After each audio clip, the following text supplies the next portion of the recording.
bases dropped on a new edition of Soccer Down here, November 7th, and the rumor mill and news reports and MLS silly season has kicked up into overdrive here in the Atlanta area. Reports last night that were maybe the least surprising surprise of the window so far that's just opened, or about to open anyway, is Darlington Nagbe reportedly being traded to the Columbus Crew. This is something that's been bubbling up for a while. So for people who maybe are hearing this and like, where in the world did this come from? Reports back in February, and Rob Ustry over at Dirty South Soccer had it before anybody else, about Darlington Nagbe pushing for a trade to Columbus in February. I think the rumors popped up again somewhere in mid-season, but it didn't make any sense. Nagbe played this season, was a big part of a lot of Atlanta United's success. I thought really became a player that Frank de Boer counted on in a number of different ways. I think we saw him sit a little bit deeper at times than we're used to seeing Darlington Nagbe play, and you knew this was out there, though, with the possibility of him wanting to go back to Columbus. And you say go back, you wonder why Columbus. There's more to it than just Caleb Porter. For those of you who don't know, Nagbe's family moved to the Cleveland area from Liberia when he was 11 years old. Grew up in nearby Lakewood, Ohio. He attended Akron University, where he was a 4-year player under Caleb Porter. Then played in college for Caleb Porter, at Akron, then went and played for Portland Timbers under Caleb Porter when Porter went to Portland. When Porter decided to leave the Portland Timbers, that's when the possibility for the trade came up with Darlington Nagbe coming to Atlanta. And Atlanta United pounced on it.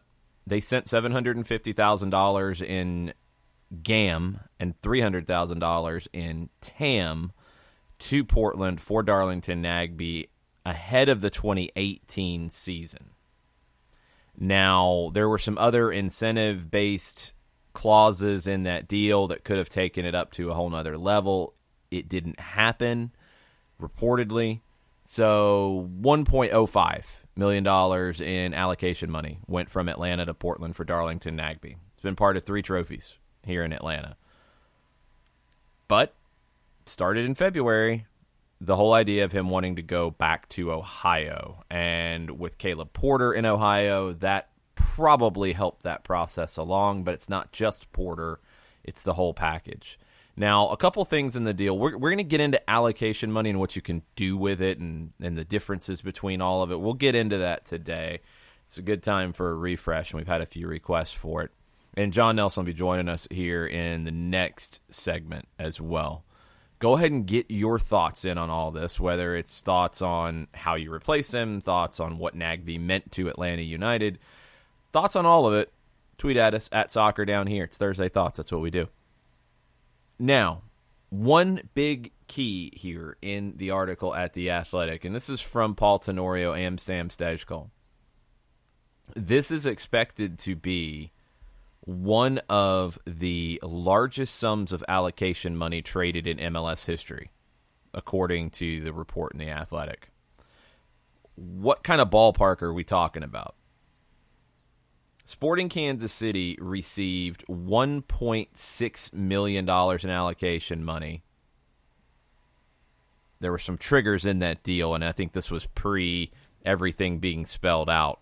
But Sporting Kansas City received that for Dom Dwyer from Orlando City in 2017. The triggers were pretty easily achievable according to reports. So let's say they got the full amount. That's $1.6 million. Chicago Fire got $1.2 million in GAM and TAM guaranteed, no triggers, from Philadelphia for David Accam. That was the highest guaranteed amount in league history. Columbus got $1.05 million in allocation money for Justin Merrim from Orlando City again, who then they eventually got back and gave a good bit of that allocation money back, but not all of it. So those are your 3 biggest deals. all over $1 million, and put the original Darlington Nagbe deal from Portland to Atlanta in that as well. If it's going to be in that ballpark, it sounds like Atlanta is going to at least get their allocation outlay, maybe not in the exact same combination, but they're going to get that same bit of allocation money back that they paid Portland for Nagbe 2 years ago. That's a pretty good piece of business. If you're able to get a player for a huge sum in MLS allocation money world, yes, it's a huge sum. Okay, you give that up, you get the player, you get 2 years, you get 3 trophies, you get quality play, you get a quality professional, a good guy to have in the group, and then you're able to get your money back, essentially, maybe more. 2 years later, for a midfielder who is 29 currently, that's a pretty good piece of business. And it's also a pretty good piece of business. And look, nobody knows the exact nature of the conversations back in February. But to be able to, one, not have to make a move in a spot where you didn't have any leverage at that time. You're going into CONCACAF Champions League.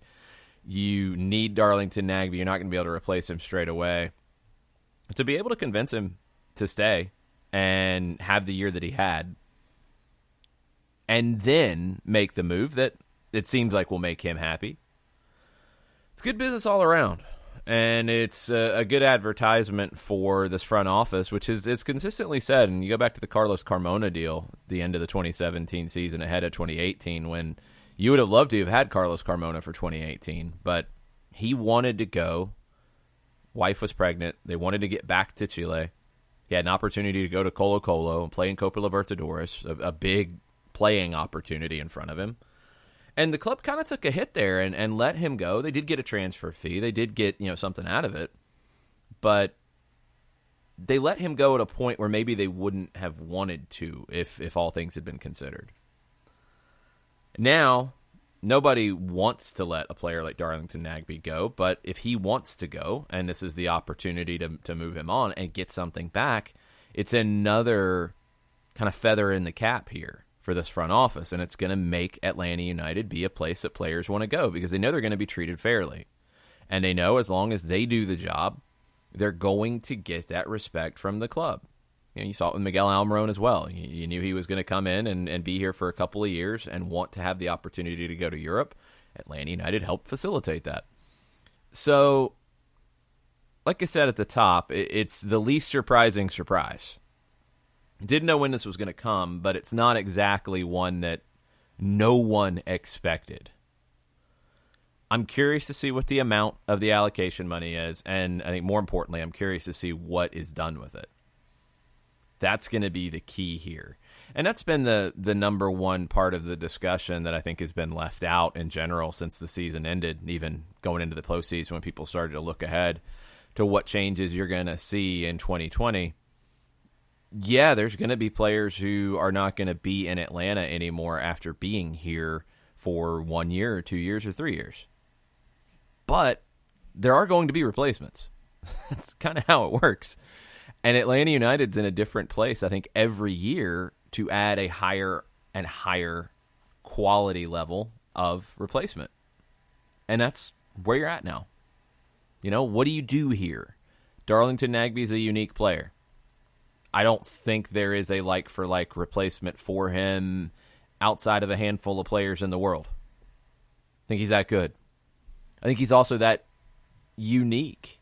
And Charlie Boehm, hinted on it from a personality standpoint that, Nagbe's not your average player. He wanted to go back to Ohio. He wants to play for Caleb Porter, and he wants to be in an area that he's very comfortable. I think comfort is a very important thing here. Okay. And it's not to say he was uncomfortable in Atlanta. It's just he's motivated by different things than other players. That's fine. He delivers. So that's the trade-off you make. But how you replace him? Is there a replacement on the roster? Position-wise, yeah, there are. I mean, you have Eric Remedi, who was not in the mix in the postseason lineups. You have Emerson Hyndman, who was not in the mix when Pity Martinez came back into the lineup. Both of them are replacements who can play that same position. Do they play it differently? Of course. I think Emerson Hyndman plays it far more similarly than Eric Remedi does, but both give you different things in that position. Now, I think it opens up a bigger question going forward as to what does the midfield look like in general? What is the team shape? What does the team tactic look like in general? Let's go back to day one of preseason 2019. We had a chance to talk to Frank DeBoer on 92.9 The Game, and Frank said that he's not strict to wanting to play 4-3-3, but that was what he envisioned at the time. Well, about an hour or two later, Franco Escobar broke his collarbone and took that possibility off the table.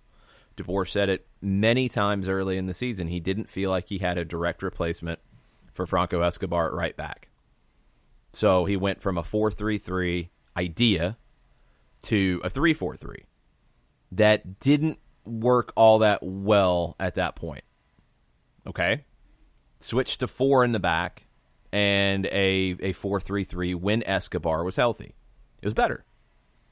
Not where they wanted to be necessarily, but they had some great success defensively. They were winning games and went on a nice run. After the Seattle match mid-season, where you were missing outside backs after Brek Shea's injury, Escobar's suspension, coming back home to play Houston, you go into the 3-5-2 instead of going back to the 3-4-3. Other personnel, I think, forced it to a 3-5-2 as well. Other lack of personnel, I should say. And you found great success. And then that kind of evolved depending on the personnel. It could look 3-4-3 or 3-4-2-1 or whatever you want to say. And then at the very end in the postseason, back to the 4-3-3. So it was a wild run last season. And I think we'll see a lot of that again because that's just typical these days. You know, you don't see a lot of teams that are rigid tactically anymore, but you do have a base. You do have a basic idea of what you want to do. And the midfield is going to be a huge part of that for Frank DeBoer and anybody who is valuing possession. What is the midfield personality going to be in 2020 and beyond? And that's my biggest question now. I think that's going to inform what kind of moves are made. Is it going to be a midfield that you play through on a regular basis? You know, you look at teams like Philadelphia with Harris Medunjanin, Toronto with Michael Bradley, Columbus with Will Trapp, deep-lying central midfielders that are playing in number 6 defensive midfield roles but are not your old-school destroyer defensive midfielder. You want them on the ball a lot. You want them connecting 70, 80 passes a game. Okay, that's one way to look at it. Atlanta United has kind of avoided that because they've played through the back quite often with a player like Leandro Gonzalez-Pirez, who has had a number of those passes. He's in the 60 to 70 range quite frequently. Okay, do you want to flip that? Do you want to play more through the midfield and less in the back? Very possible. Very, very possible. But that's going to take a certain type of acquisition because I don't think you necessarily have that. I think Emerson Hyndman honestly could be that type of player. I don't know if that's the role for him yet in his career.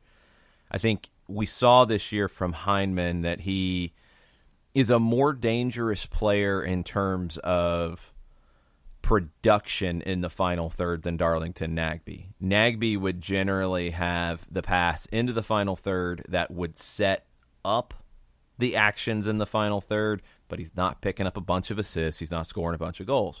Hyndman is going to be more involved in that second part. Can he be more involved in the first?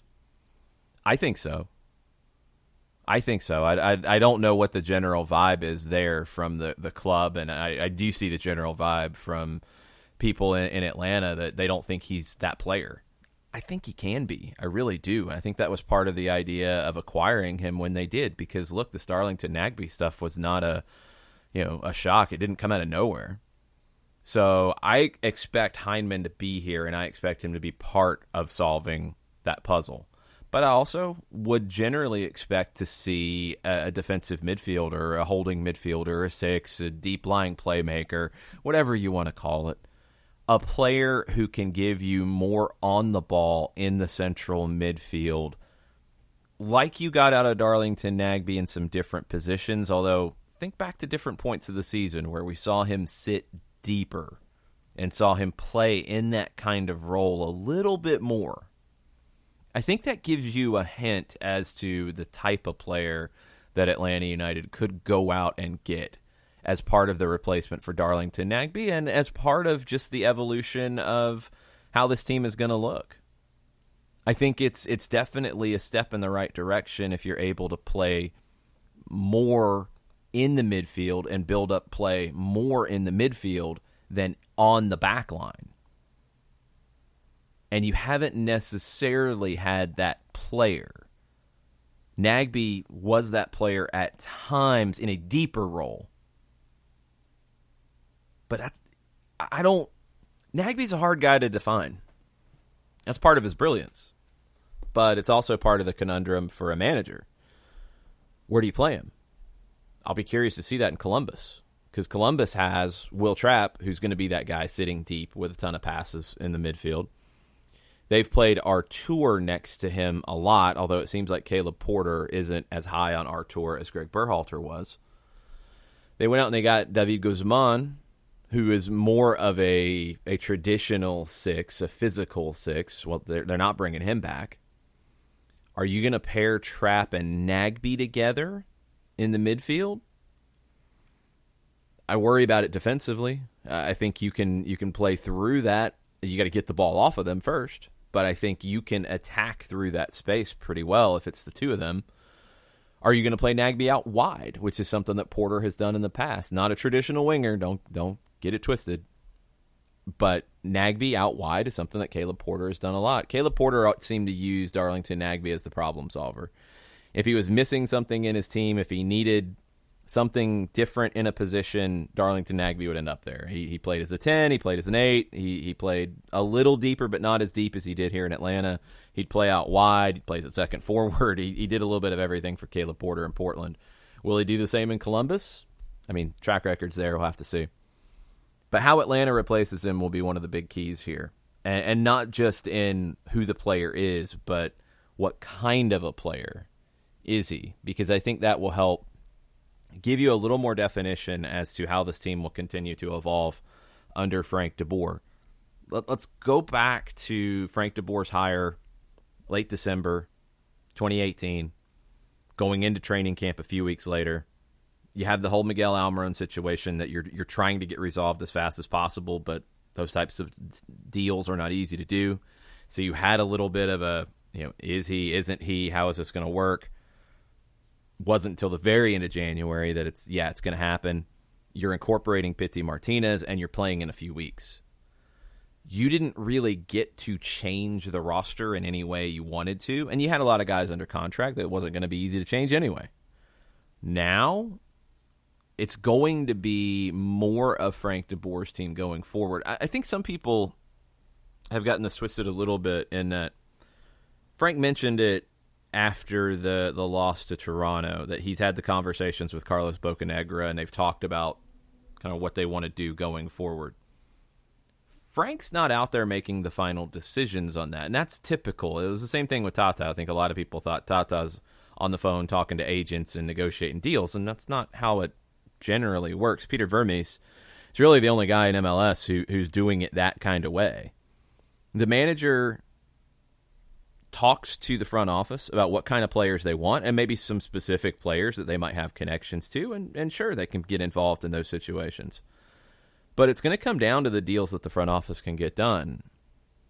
And I think the type of player, like we talked about replacing Nagbe, that's going to give you a lot of insight as to how this team could look in 2020 and beyond.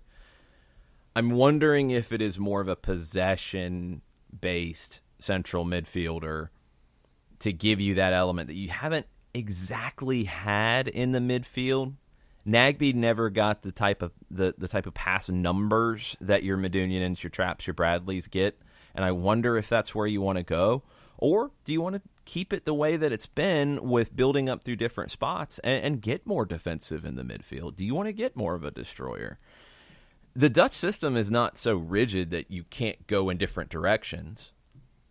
I'm curious to see how this goes, but according to The Athletic, Atlanta United will have a lot of allocation money to work with in this replacement or to use it in other ways. And we'll get into next kind of a 101 on allocation money and how you can use it, because there's two different types. And I know a lot of people have said, well, isn't the CBA going to get rid of allocation money? Well, I don't think that was ever truly reported, but could it look different? Sure. Part of that process is going to be, all right, how do you transition allocation money into whatever it is, if it's just an increase in the cap or whatever? What's the exchange rate on allocation money? Atlanta United's not going to make this trade and bring in a boatload of allocation money if there's a risk of allocation money just disappearing into thin air. So don't worry about that. That doesn't make any sense. But how you can use it as it's currently constructed and how I would expect that roughly it would continue, at least in the short term, we'll get into that next. And John Nelson will join us on the other side as well. Hang out with us. We'll be right back after this. Looking for future leaders we can trust and believe in? Look no further than the high school student athletes right here in Georgia. High school sports teach young people how to be effective leaders. It begins by making their grades and being on time for practice. It includes learning to listen, following directions, accepting responsibility, being a good role model. And it's about respect for officials, opponents, the rules, and each other. The result? It transcends sports. It gives us hope for the future. High school sports. There's so much more than just a game. This message presented by the Georgia High School Association and the Georgia Athletic Directors Association.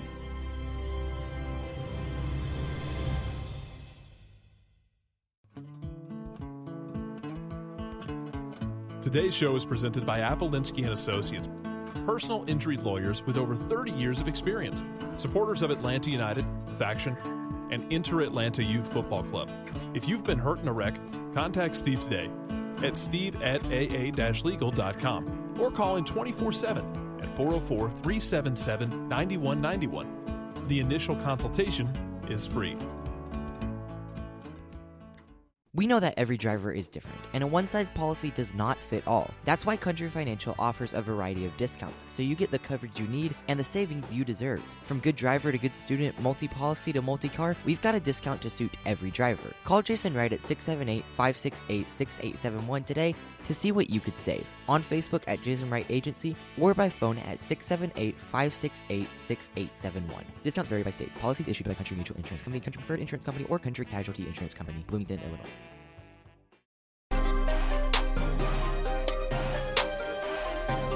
Welcome back. Soccer Down here, November 7th edition. Lots to talk about in the Atlanta United front with the reports last night that Darlington Nagbe will be traded to the Columbus Crew for a either record or near record amount of allocation money.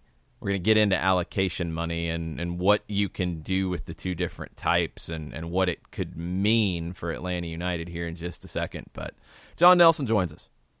Check.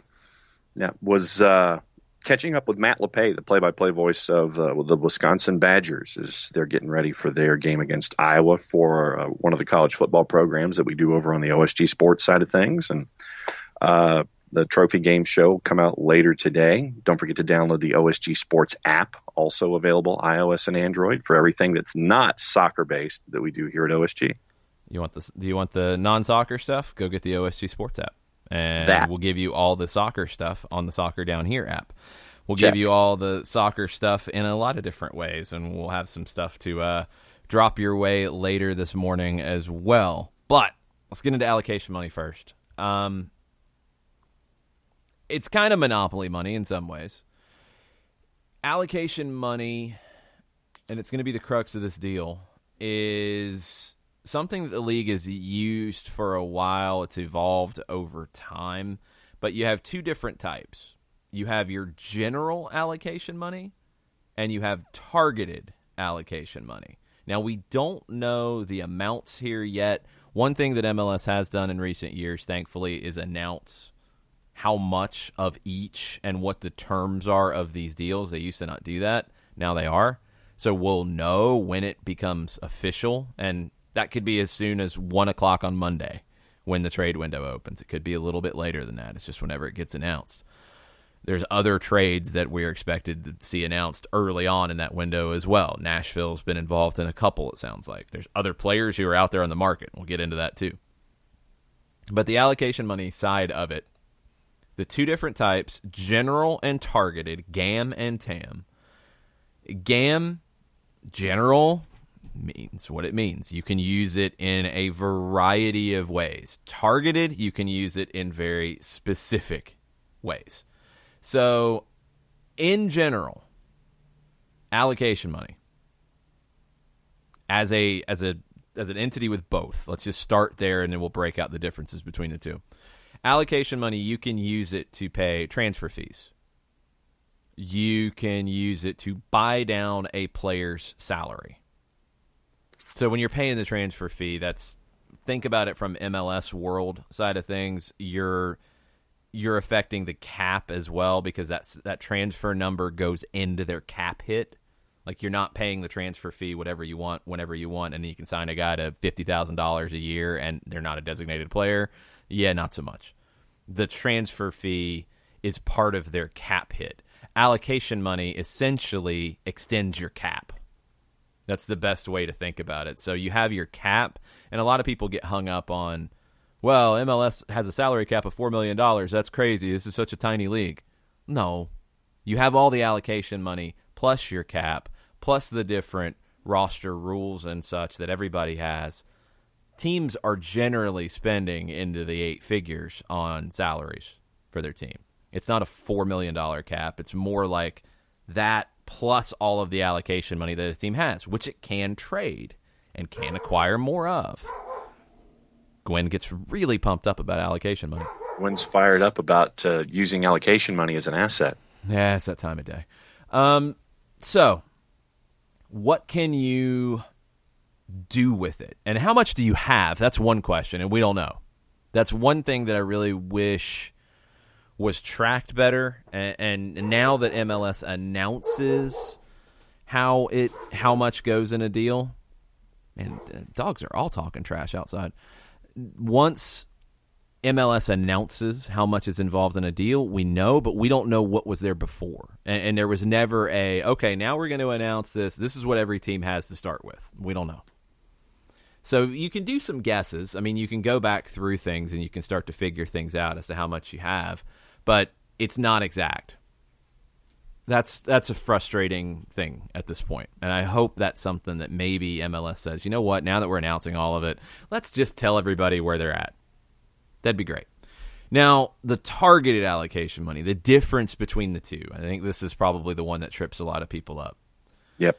So, targeted allocation money was created in the middle of the 2015 season, and it's increased pretty much every year. When it was created, the executive vice president of the league, Todd Durbin, told Fox Sports at that point, this is July of 2015, it is very clearly earmarked for players in an area where we believe we need to have more players. We believe we need to have more players and greater roster depth.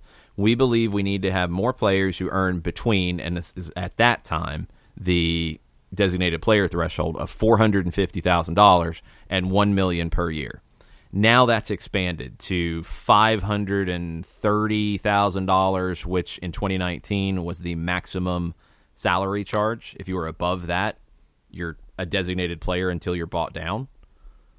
That's your maximum salary hit, up to $1.5 million. So TAM allows you to buy players who have salaries in that range down. It's limited. It is targeted. So if you have a player, let's say you're sitting on Gam and Tam, and you've got a player who's making $400,000, and it's like, man, okay, now I got to get him under my cap of $4 million. I've got the allocation money to do it. I don't have enough Gam. I have Tam. Well, I can't use Tam on that player because they're not making above that threshold.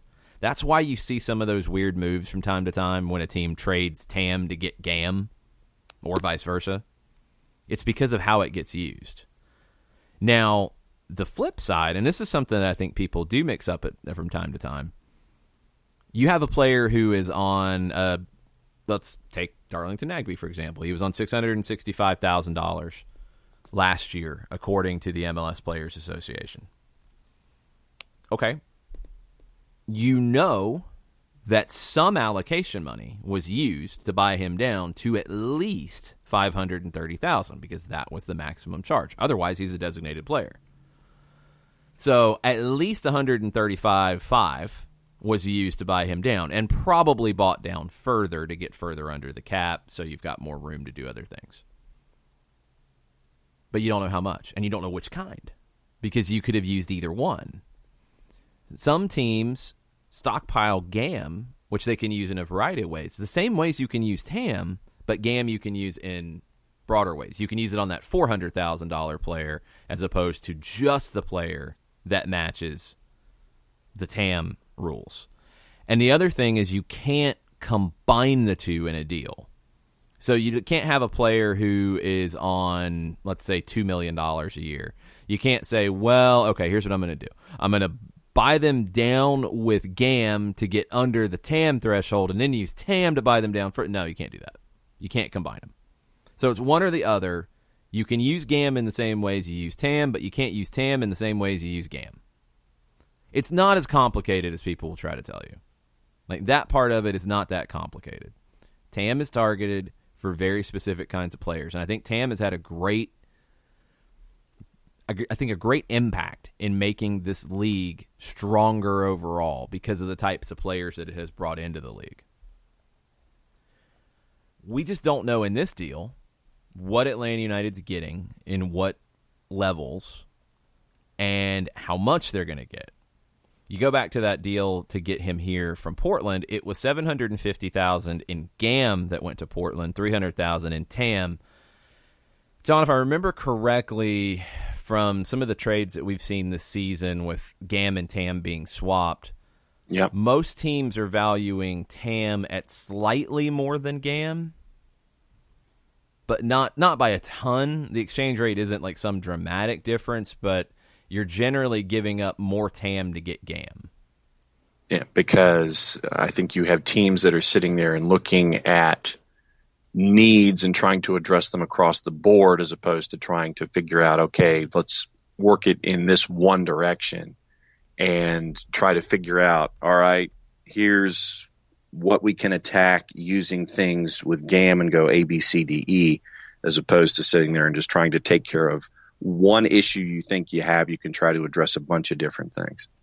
So when Tam was created, and this is where it gets really confusing, because Tam has increased dramatically since it came into the league. And if I'm not mistaken, the LA Galaxy were a big part of this, because every time like they would give them Tam, the Galaxy would go spend every bit of it and then be like, yeah, we need more. Give us more.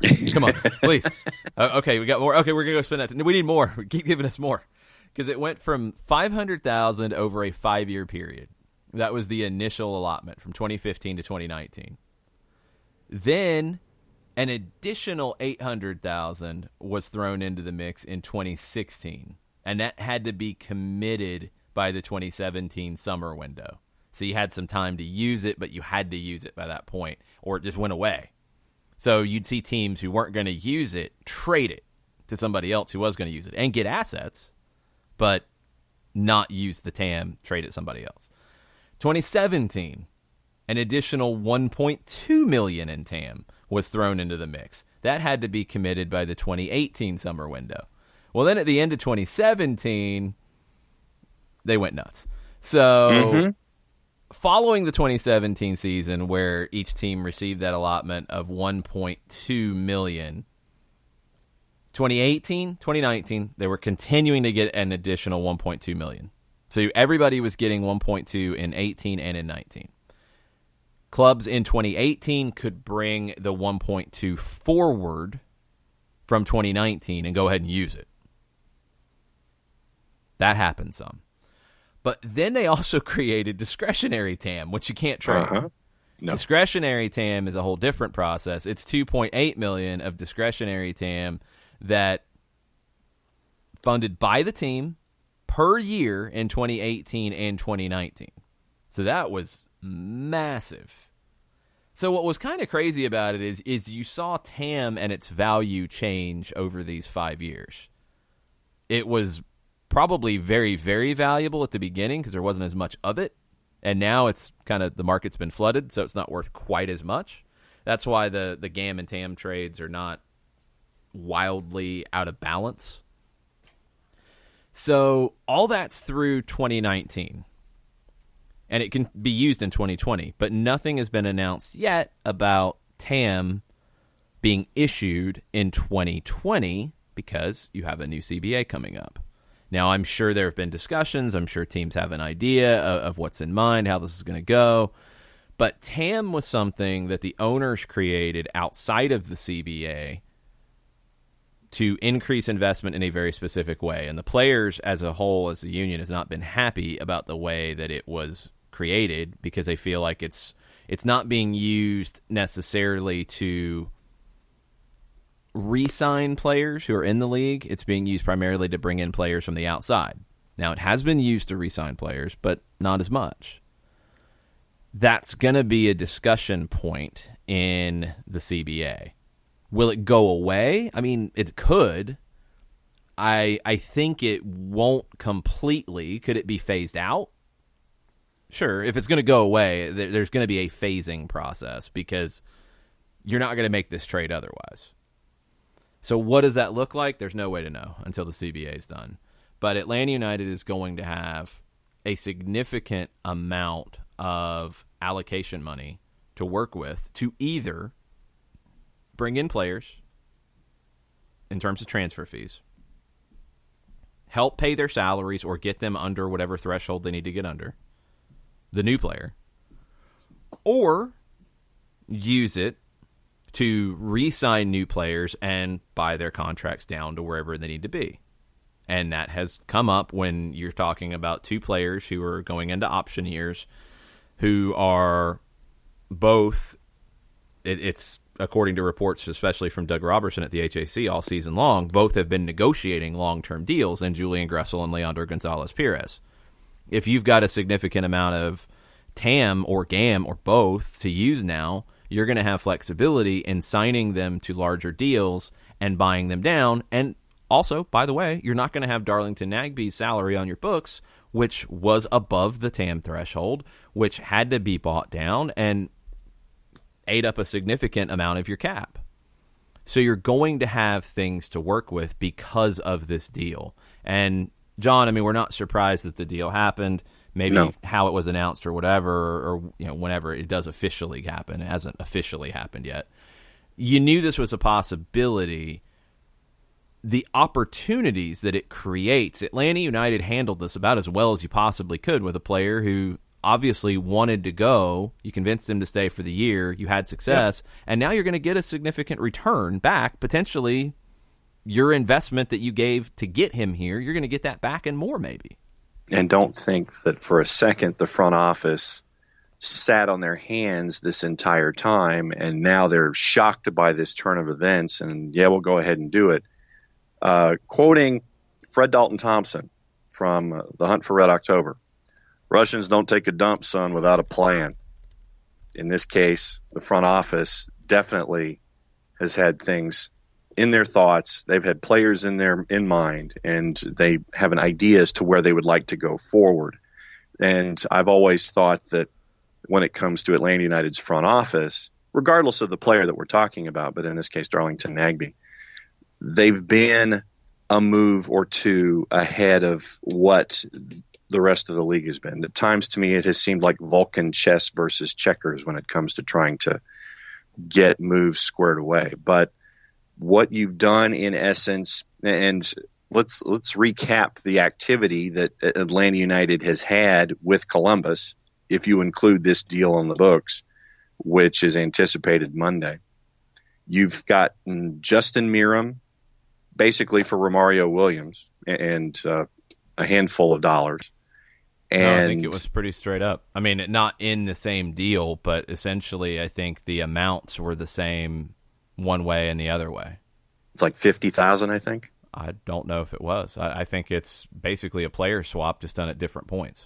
Right. So you're looking at Justin Meram for Romario Williams, and now you're dealing with Darlington Nagbe heading to Columbus. And what were the numbers that had been put together for the larger AM deals in league history? I think Dom Dwyer was a part of that. 1.6, 1.2, and 1.05. Those are the three largest. So that's your reference point for the ballpark that you're going to be listening to at the early part of next week when it comes to this, if Sam Stejcal's wording is accurate. So Atlanta United has a plan, and it's going to be interesting to see where they go with this allocation money, with this package that is the financial package that's coming from Columbus, to work things out in the middle of the pitch, to join the players that are currently there in year two in Frank's system with the guys that he's looking to bring in, because that's been a part of the discussion too, is that Carlos and Frank have said, or Frank has said publicly that he and Carlos have been discussing the style of play and the kind of player that they want to bring in. So you're going to have all of this you're going to have all of this allocation money that you're going to be dealing with. Where do you go with it? And you're going to be helping out players that you want to sign for longer deals, as you were discussing with Julian and LGP. Maybe. You're maybe doing that. You can use this. No, there's no guarantee that that's what you're going to do with it. That's all I'm trying to say. It is. You could use this purely from an acquisition standpoint. You could use it purely to buy players down and sign them to new deals. You could use it in a combination of both. You've got plenty of flexibility if you get this. Right. And so that's where we're heading with this. And when this kind of news shakes the MLS fan base and followers, it's like, oh, okay. And taking what Sam has said about the contents or the alleged contents of the deal when it's final, all right, what does Atlanta United have in mind? And it's either retention and supplementation, bringing in new players, combination of both, or trying to figure it out from there. The Meram and Williams stuff, I mean, it has nothing to do with this. I don't want to confuse it, but just to close the book on it, Meram was acquired for $100,000 in general allocation money and a second-round pick in the upcoming draft. Then Columbus sent $100,000 in general allocation money to Atlanta for Romario Williams. So the amounts were flat. So basically it was Justin Meram for Romario Williams and a second-round pick. That was how that trade worked out at two different points in the season. But it has nothing to do with this. No. Reportedly, both teams were talking, throughout, because if there was discussions about Nagbe wanting to go in February, and again, Rob Uster at Dirty South Soccer had that first, and The Athletic cited that as well. Back in February, this is a possibility, then, yeah, you're going to be working all year to get the best deal possible when the time is right. And the time was right after the season, and it sounds like this is how it's going to go down, and it's going to be significant. Columbus is a team that you look at kind of what their roster makeup is. They've had a lot of allocation money to work with.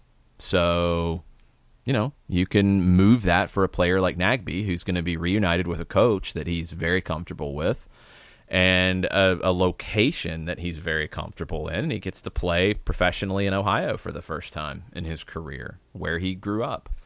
So I think everybody wins here, honestly. Yeah. I don't think there's anything negative in this deal at all. I think you have to give Nagbe a ton of credit for, yes, wanting to make the move, but also you don't get the move before the year. Didn't affect his play one bit. Nagbe was outstanding this season. He was a huge part of Atlanta's success. And it was Nagbe who stepped up in moments where you needed someone to do that. And he did a great job of that all season long. You have to give him a ton of credit for his professionalism. You give the front office's credit for handling this the right way for everybody involved, the player, but also the team and the club, because this has been the ongoing conversation that we have on this show whenever these types of deals come up. MLS in the past has not handled the business side of the transfer market, whether internal or external, well at all. It's felt like you have like personnel at times just not understanding the big picture of how to build a club. Atlanta from day one has been a club that is focused on building the right way and having the most opportunity and the most variety in the way that they deal with situations as they come. So you're not making moves out of panic. You're making the right moves for the long-term health of the club. And this is another example of that. You went out when Darlington Nagbe became available, and if I remember back at the end of 2017, when that deal went down, it was not expected that he would be available. Caleb Porter left, and things changed, and Atlanta pounced on it. And they had planned to hold allocation money from their initial allotment as an expansion team, because expansion teams get a boatload of it to kick things off to go build their roster. They sat on some in case the right thing popped up. Well, this popped up, and they pounced on it, and they took advantage of it very quickly.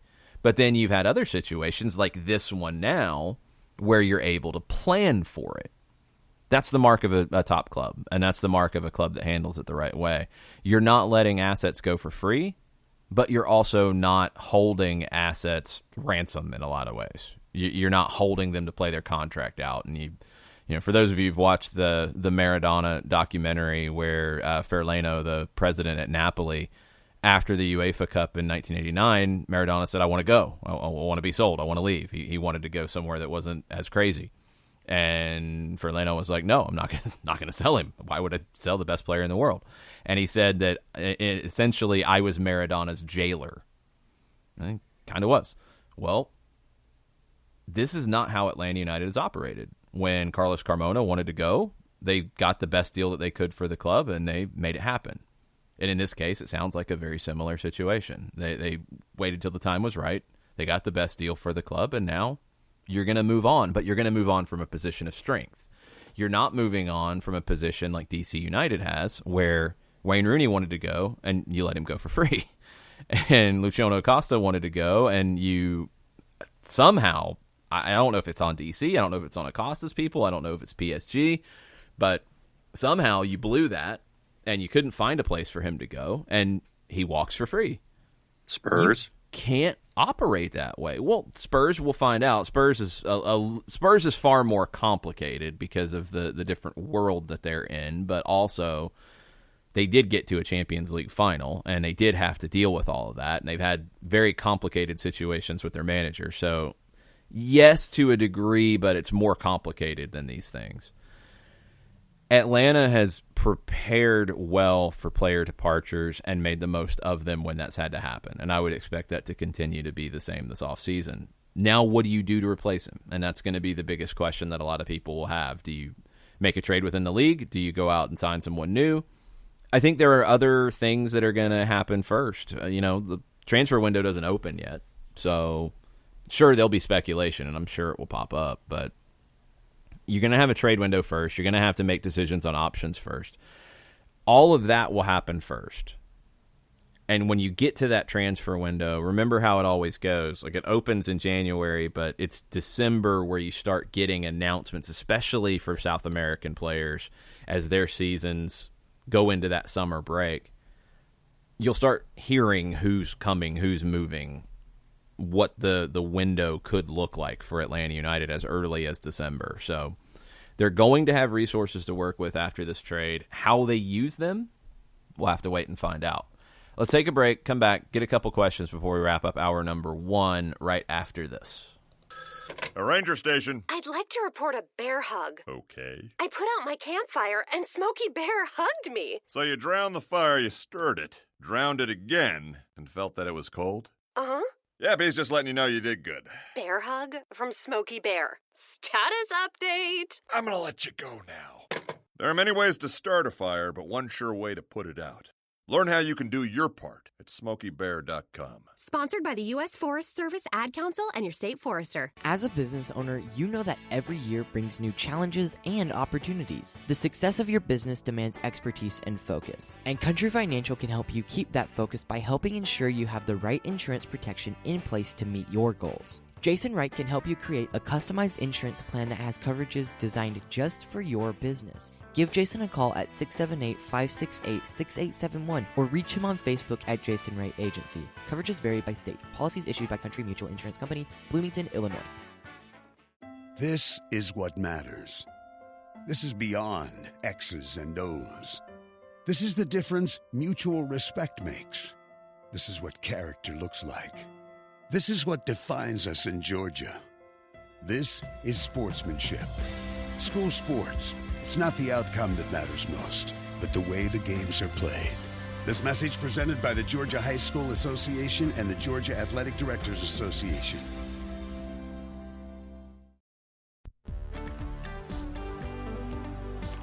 If you've been hurt in a car wreck, contact my friend Steve Apolinsky of Apolinsky and Associates.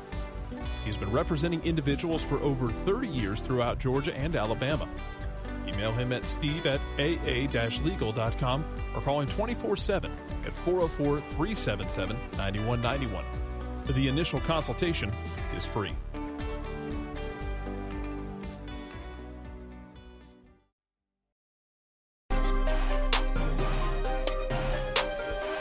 Welcome back.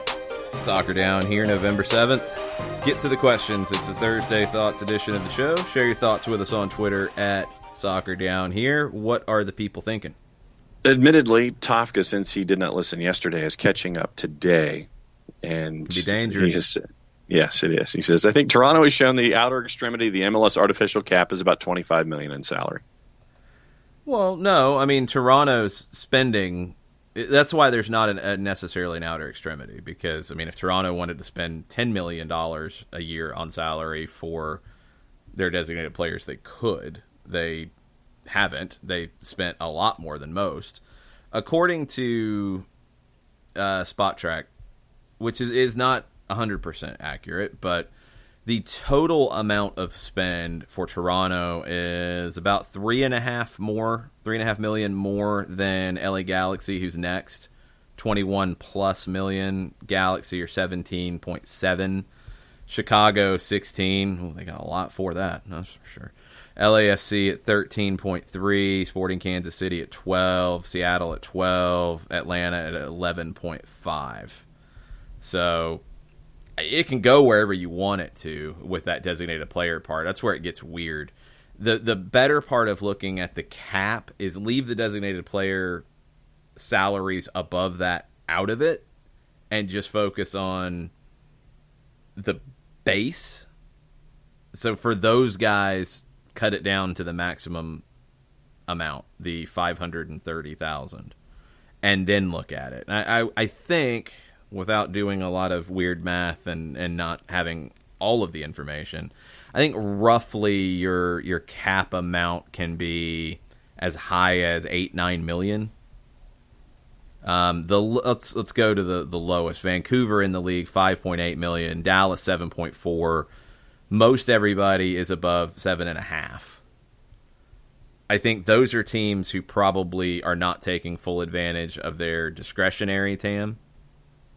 And you've got Dallas through Real Salt Lake, so 13 through 23 in the spend table that are below $10 million. I think your base level of the cap is probably in that 8 to 9 range. And then beyond that is where you get teams spending more on designated player salaries.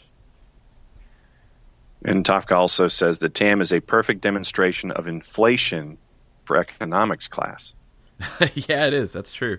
But it's been effective. The league has used it in the right way. I think it has improved the quality of play, and the league made a decision that they did not, and this is outside the CBA, so they were a little restricted in how they could do it, But I think they also made the tactical decision that they did not want to just say, here's more general allocation money or here's a bigger cap.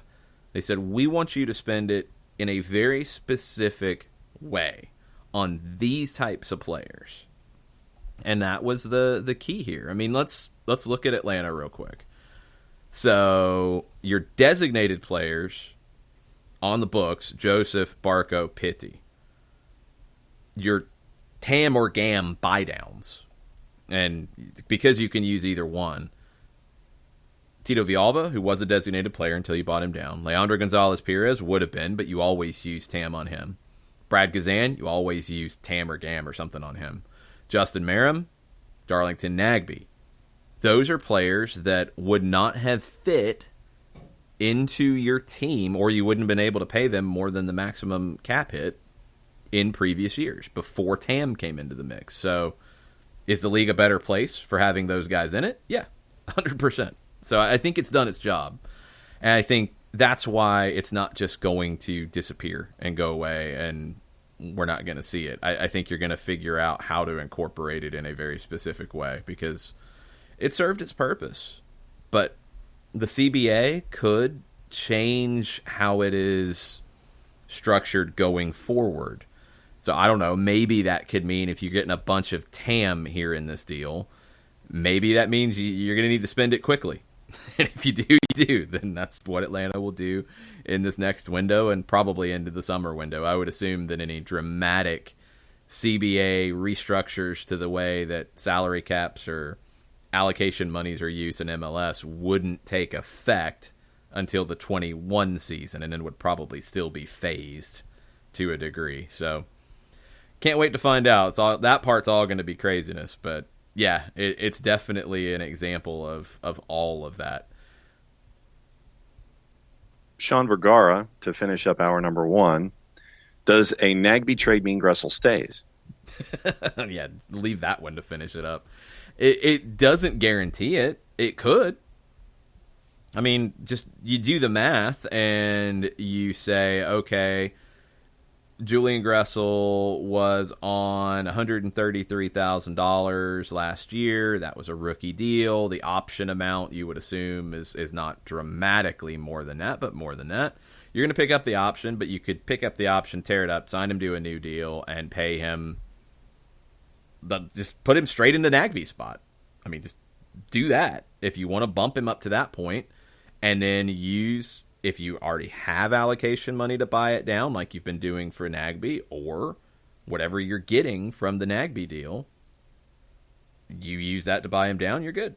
So, I mean, in some ways, it can. It doesn't necessarily do that, because that's assuming you're not going out to get somebody else. That's assuming nothing with any other players that could be on the move or coming in. So, it could. But there's no way to answer that because it's way too early for that to be known at this point. Keep throwing questions at us. We'll keep answering them. We're going to take a quick break, reset for hour number 2 right after this. Looking for future leaders we can trust and believe in? Look no further than the high school student athletes right here in Georgia. High school sports teach young people how to be effective leaders. It begins by making their grades and being on time for practice.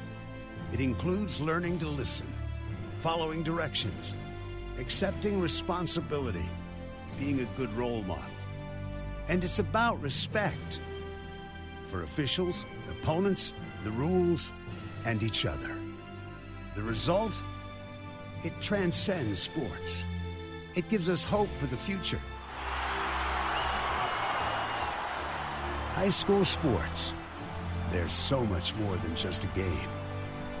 This message presented by the Georgia High School Association and the Georgia Athletic Directors Association.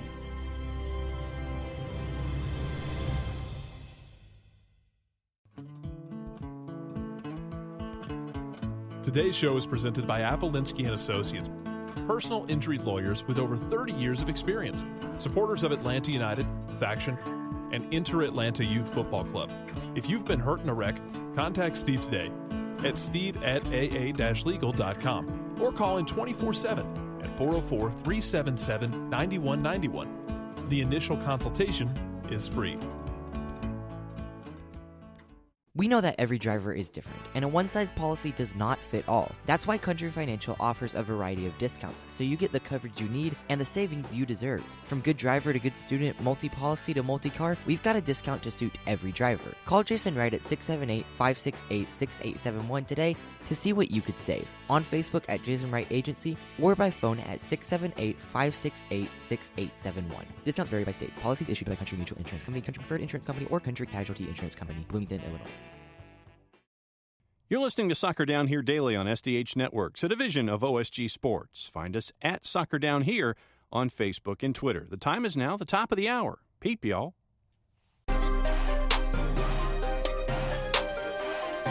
Welcome back. Hour number 2, Soccer Down Here, Thursday, November 7th.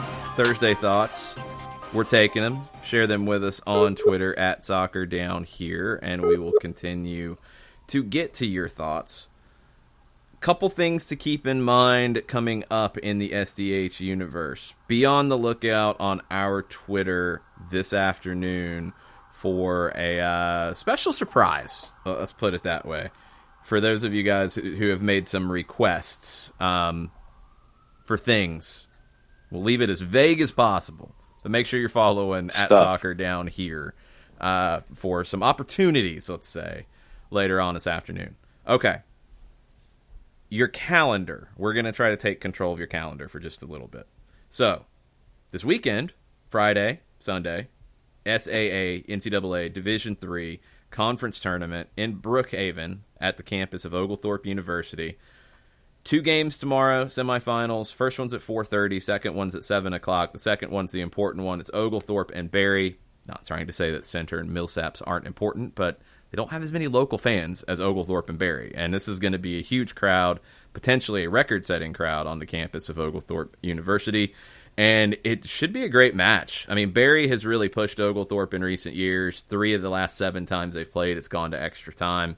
And extra time in college involves golden goal, and it gets chaotic. And, yeah, that's what we're talking about potentially on the cards Friday night. So 7 o'clock is that kick. It's $5 to get in. It's $3 for students, and it's free for kids 7 and under. So would love to see a bunch of you out in Brookhaven Friday night. If you can't make it, you can watch on GoPetrels.com. November 19th, really looking forward to this and hoping to see a bunch of you guys out at Wild Heaven in the West End at the Lee and White complex, which is a really cool complex if you haven't seen it. You've got a number of different breweries there.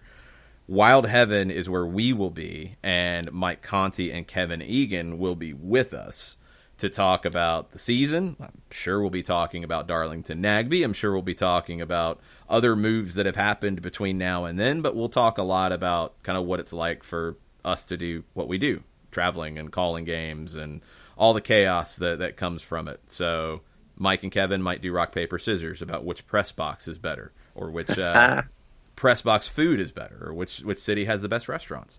We'll get into all of that. Wild Heaven, November 19th. Come out after work. The drinks will start flowing at 7 o'clock. We'll start talking at about 7:30, and we'll hang out for a while and catch up with everybody. It'll be a fun way to kind of recap 2019 and start to look ahead to 2020. We'll be at Reformation Brewing on December 4th as well. That's up in Woodstock, and we're doing a cool event with the Cherokee Soccer Association, raising money for some of their scholarships. We're going to be talking to Cherokee Soccer about, kind of how that club has grown a lot over the years, what they have planned coming up, but we'll also, at that point, be getting into expansion draft and all kinds of stuff that have happened, and free agency will be going on, and man, who knows what the roster is going to look like by December 4th. So we'll get into all of that at Reformation on the 4th. But Wild Heaven on November 19th, Reformation December 4th, Oglethorpe this weekend, and make sure you're following Brewhouse on Mondays. At Soccer Down Here. Yes. Brewhouse on Mondays, as John said. Every Monday, soccer over there. But make sure you're following at Soccer Down Here on Twitter for some stuff later today. Let's get into the other stuff on Twitter, the timeline of Thursday Thoughts.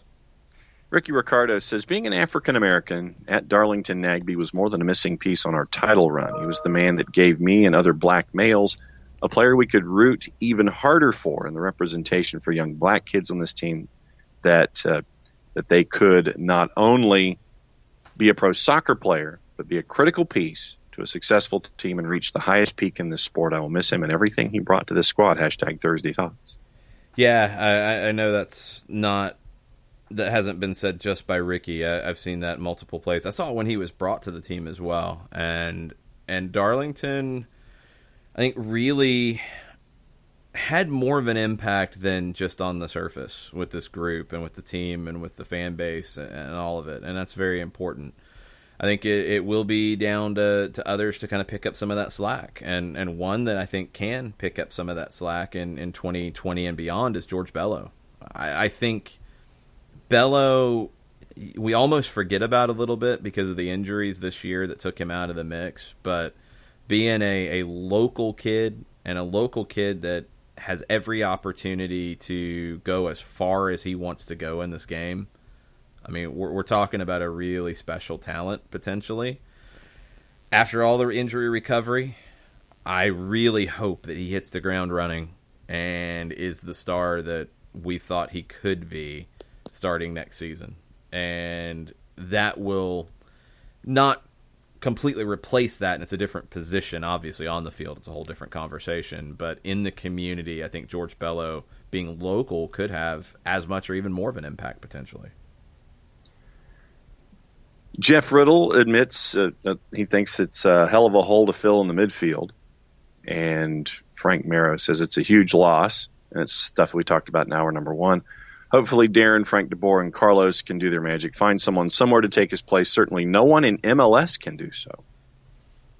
I don't know about that. I mean, it depends on how you say take his place. Is there a player exactly like him in MLS? Probably not. But can he be replaced by players in MLS? Yes, he can. Because a lot of it is going to be how you want this midfield to look. And that's my biggest question going into 2020 is, are we going to see a defensive midfielder in the number 6 role? Are they going to be defense first? Are they going to be multifaceted? Are they going to be possession first?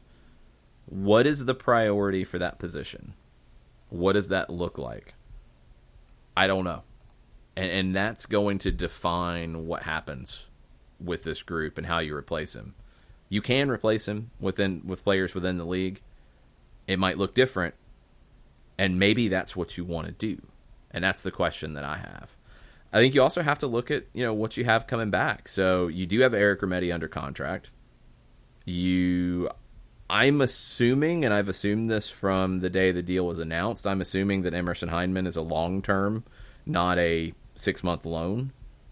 I think just what you gave up to get his rights from Dallas and all of that means you're going to trigger that and even potentially do another 6-month loan and then sign him to a new deal because his contract is up with Bournemouth in the summer.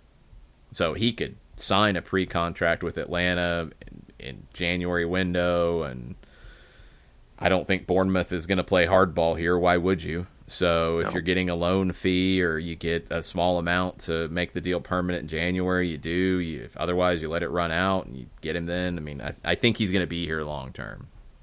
So, okay, so that's 2. That's Hyndman and that's Remedi. Lorenowitz is a free agent. He said that he wants to continue playing, and he said that he wants to come back.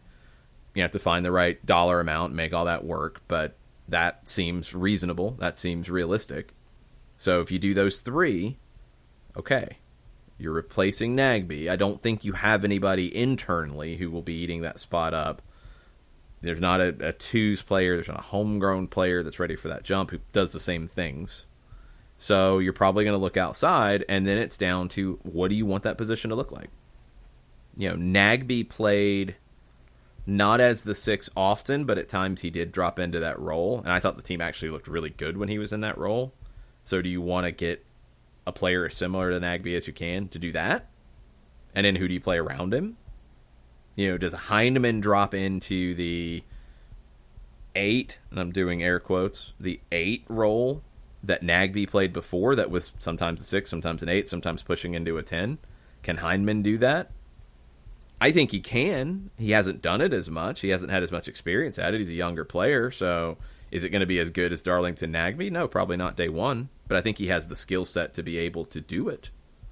And that's what I'm assuming was part of the idea of bringing him in. So, or do you go with a different personality in that position? And that's what I keep kind of coming back to, that maybe this is the opportunity to change what your midfield looks like and make it more of what Frank de Boer would want to do long term. Also, Frank de Boer has been at a number of clubs. He was at Ajax both on the youth side early on and then with the first team, bringing young players through. There's a number of players who he's managed in his career that he might want to reunite with and could be the fit for. So that could be a possibility as well. You never know.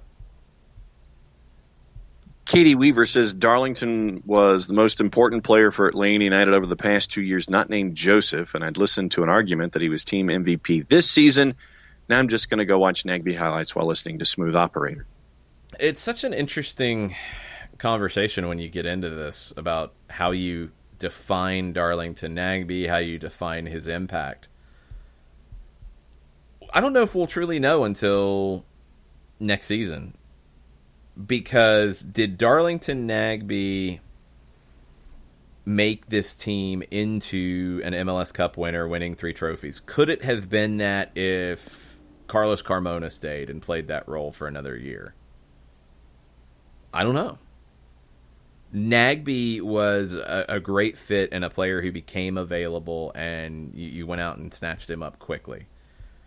He's done so many important things for this team, becoming stronger in possession. They were better in possession when Darlington Nagbe was here than they were in 2017. That's a fact. He was a player who was among MLS leaders fairly consistently over the last 2 years in passes into the final third, passes that the pass was received in the final third. How does that exactly translate? Can somebody else do that? Potentially. Because Nagbe wasn't one who was involved in creating a number of chances, like key passes, chances created.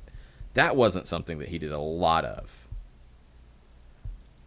I'm so intrigued to see what this group, and it's not going to be the exact same group, so you're not going to have a like-for-like replacement.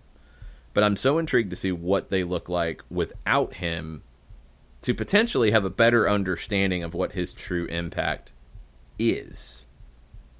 Portland changed their personality so much from Caleb Porter to Giovanni Savarese that it's hard to measure exactly what Nagbe's impact was on the Timbers because they played differently.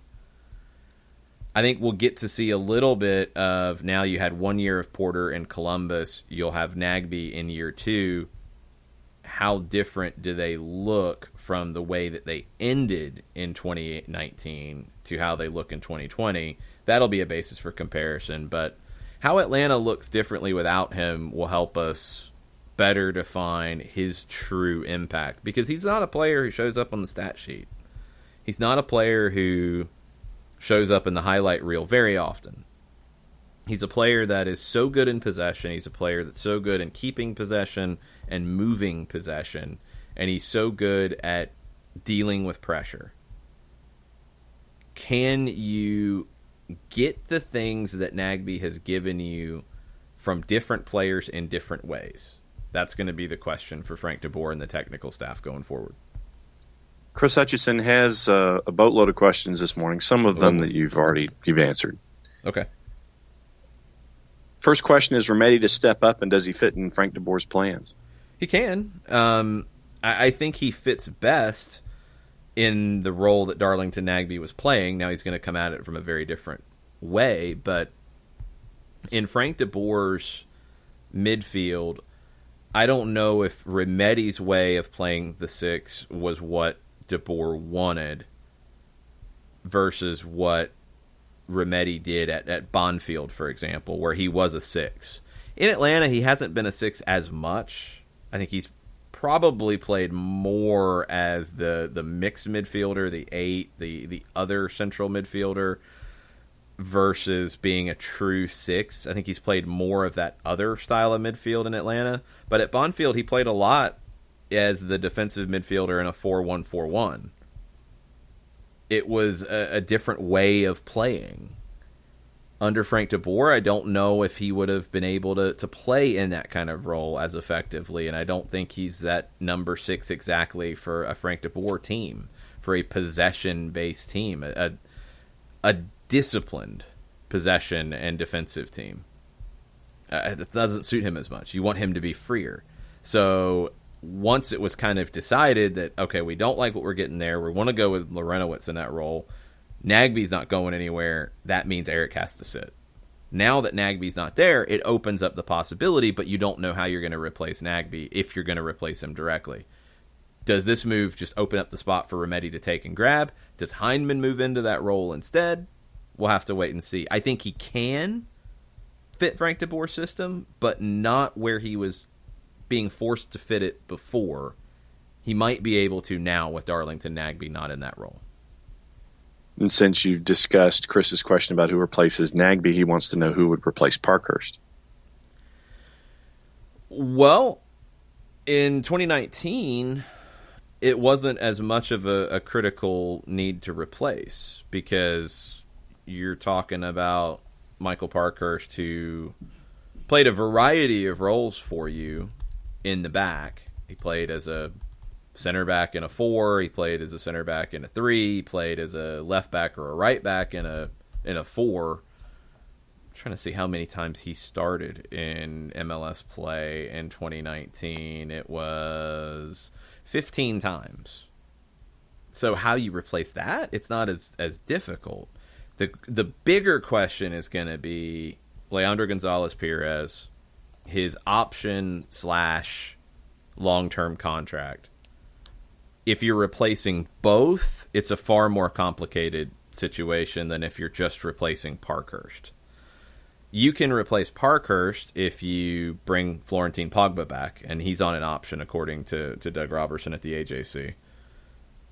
If you trigger that, you've got an additional center back. Do you want to go get one more? You could.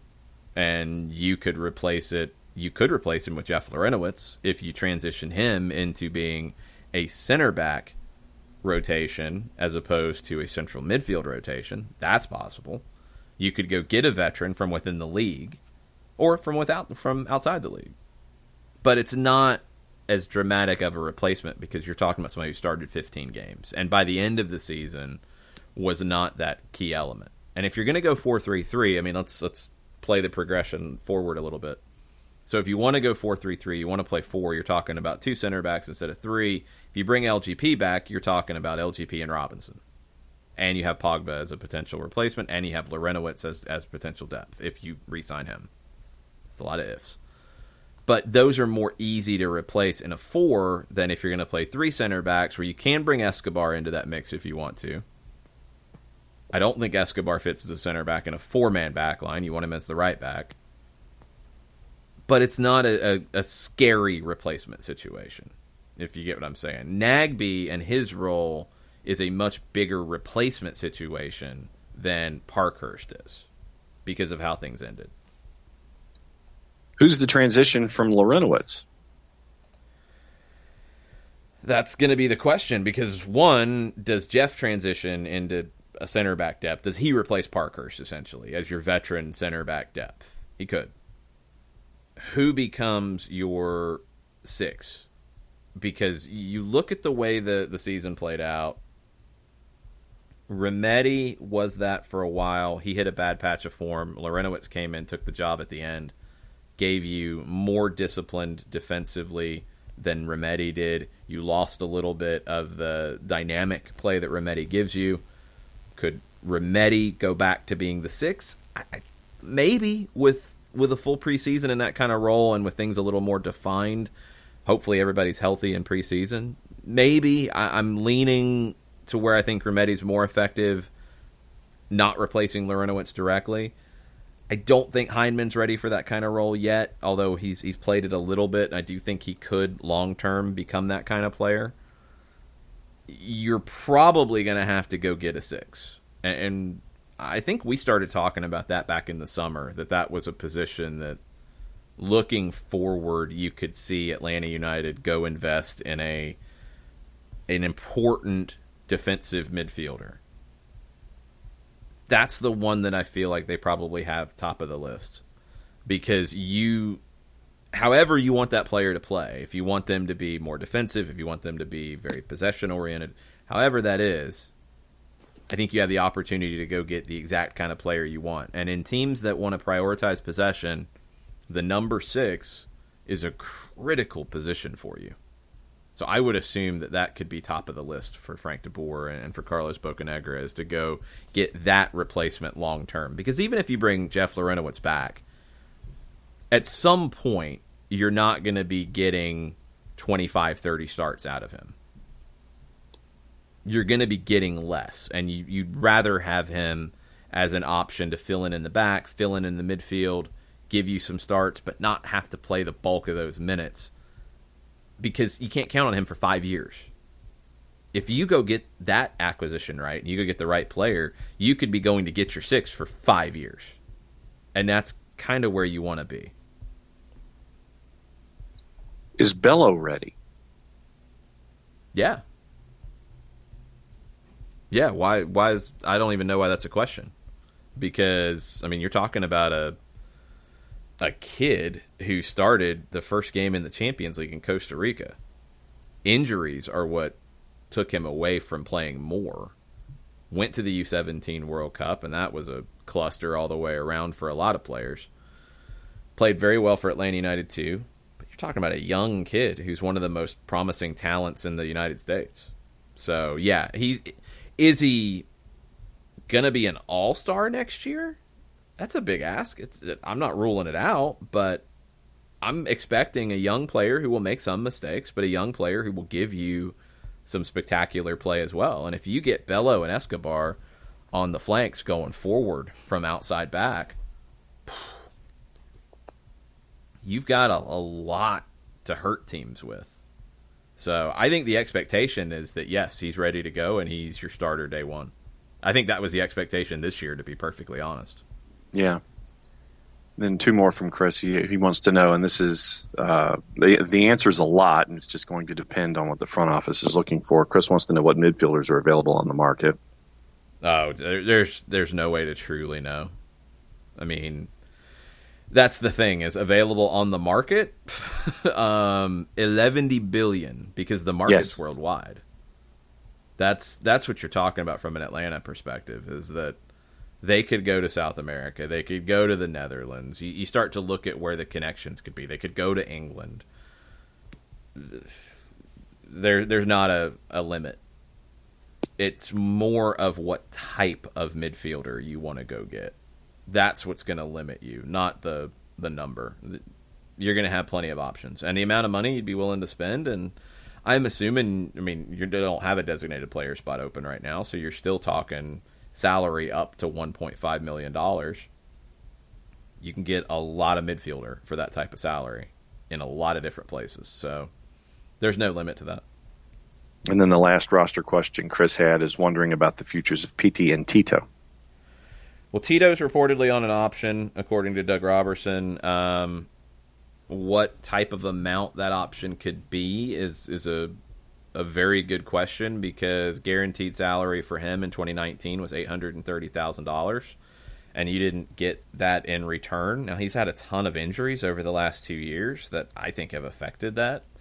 He doesn't look like a confident player. He doesn't look like the player that we saw in 2017. Can he get back to that? Physically, I hope so. But can you afford to trigger an option that you would assume would include an increase and have him be here next year on somewhere around $1 million a year and get what you got this year out of it? No, I don't think that's smart business. Can you re-sign him to a new deal? You could. Could you sign him to a new deal that maybe reflects more of what you got production-wise out of the last 2 years as opposed to the first year? It's possible. I don't know if he'd take it. Could you move him within the league? I think he's got value. I think he's definitely got value within the league if you wanted to trigger the option and trade him. But I wonder if he's got value outside the league.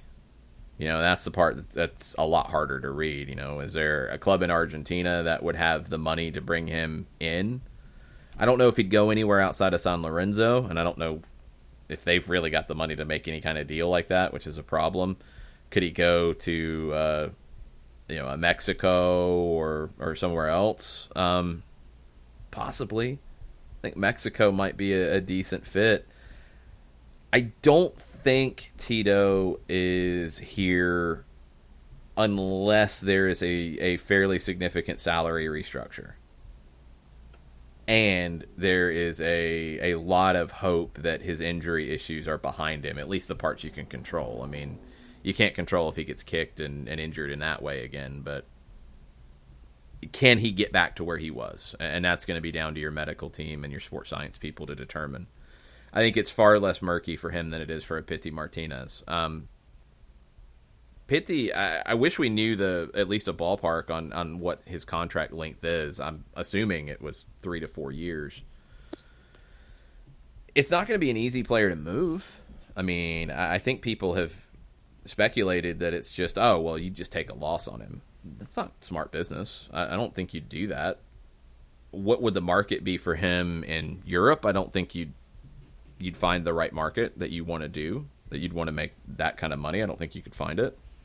I don't think he's a player that he wouldn't go to Boca, and Boca in Argentina is the club that has the most money to spend right now. I don't know if River has that kind of money, unless they're going to sell Juan Fernando Quintero and then send money back to Atlanta to bring Pity back, which would kind of feel crazy, but I mean, I guess weirder things have happened. Brazilian clubs have money, and they have been linked to Pity Martinez, but it's just been speculation and rumor, honestly, all season long. I mean, it popped up every time that something came up about Pity not playing well or Pity not being happy. It's like, Palmeiras wants him. Well, do they really? Or is this just wild speculation in the media? I think Pity Martinez, based off the way he played at the end of the season, can be a incredibly impactful player for Atlanta United next season.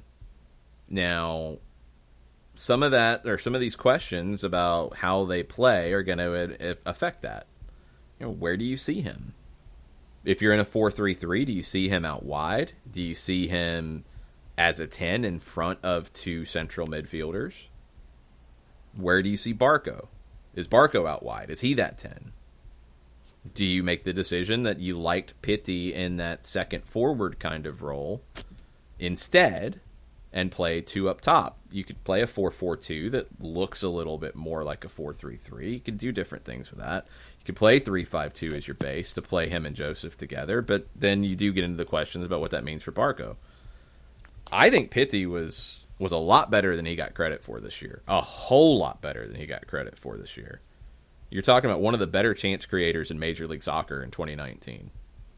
You're talking about a player that down the stretch in his last 6 appearances, playoffs and regular season, created over 3 chances a game consistently.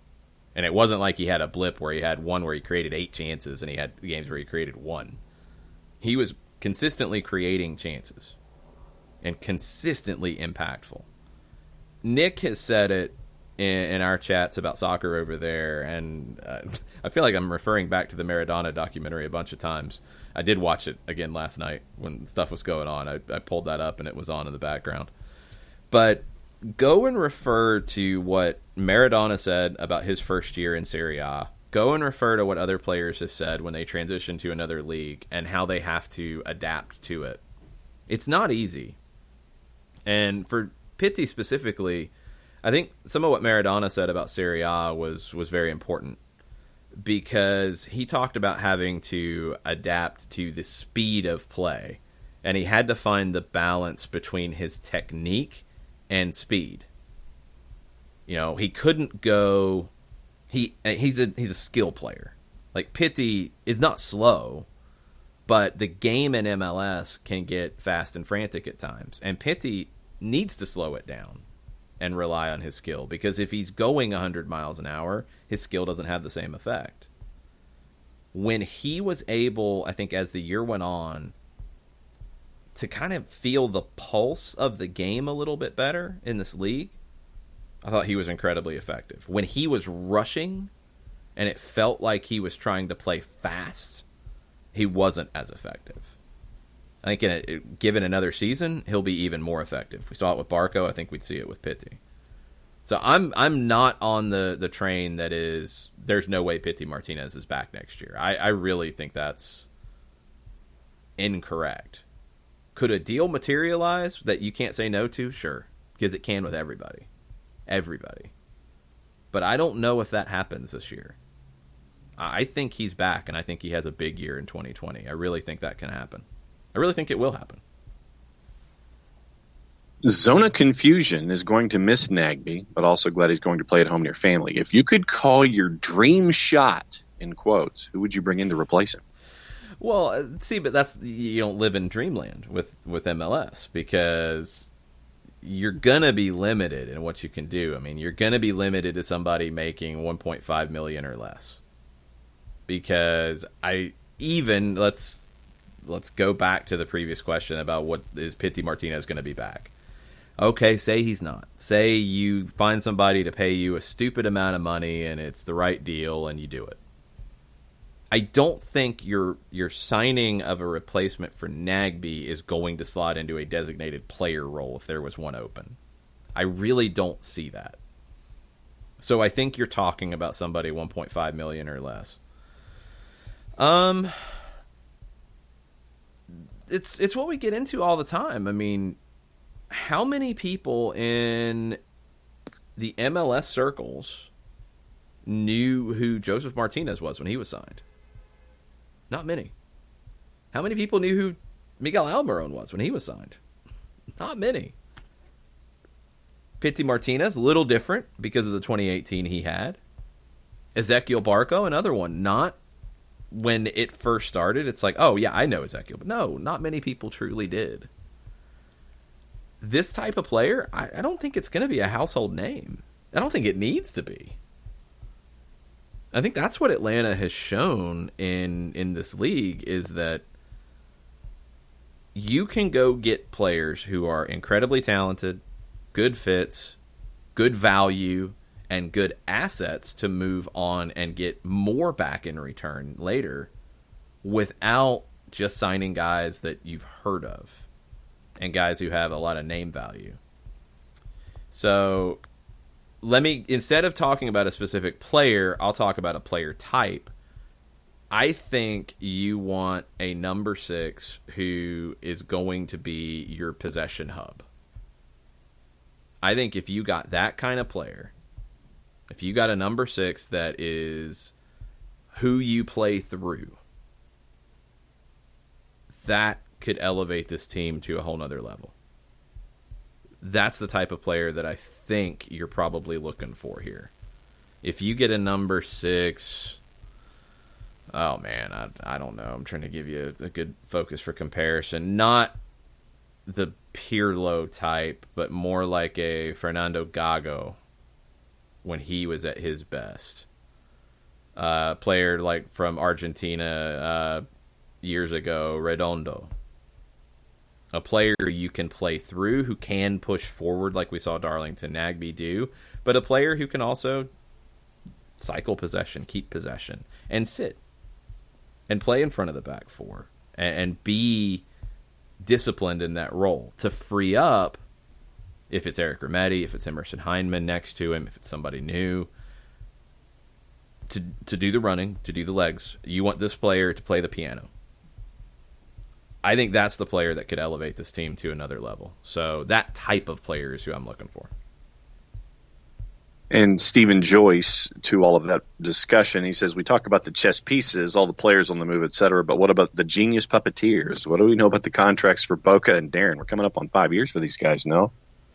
Yeah, I mean, I don't know their situations.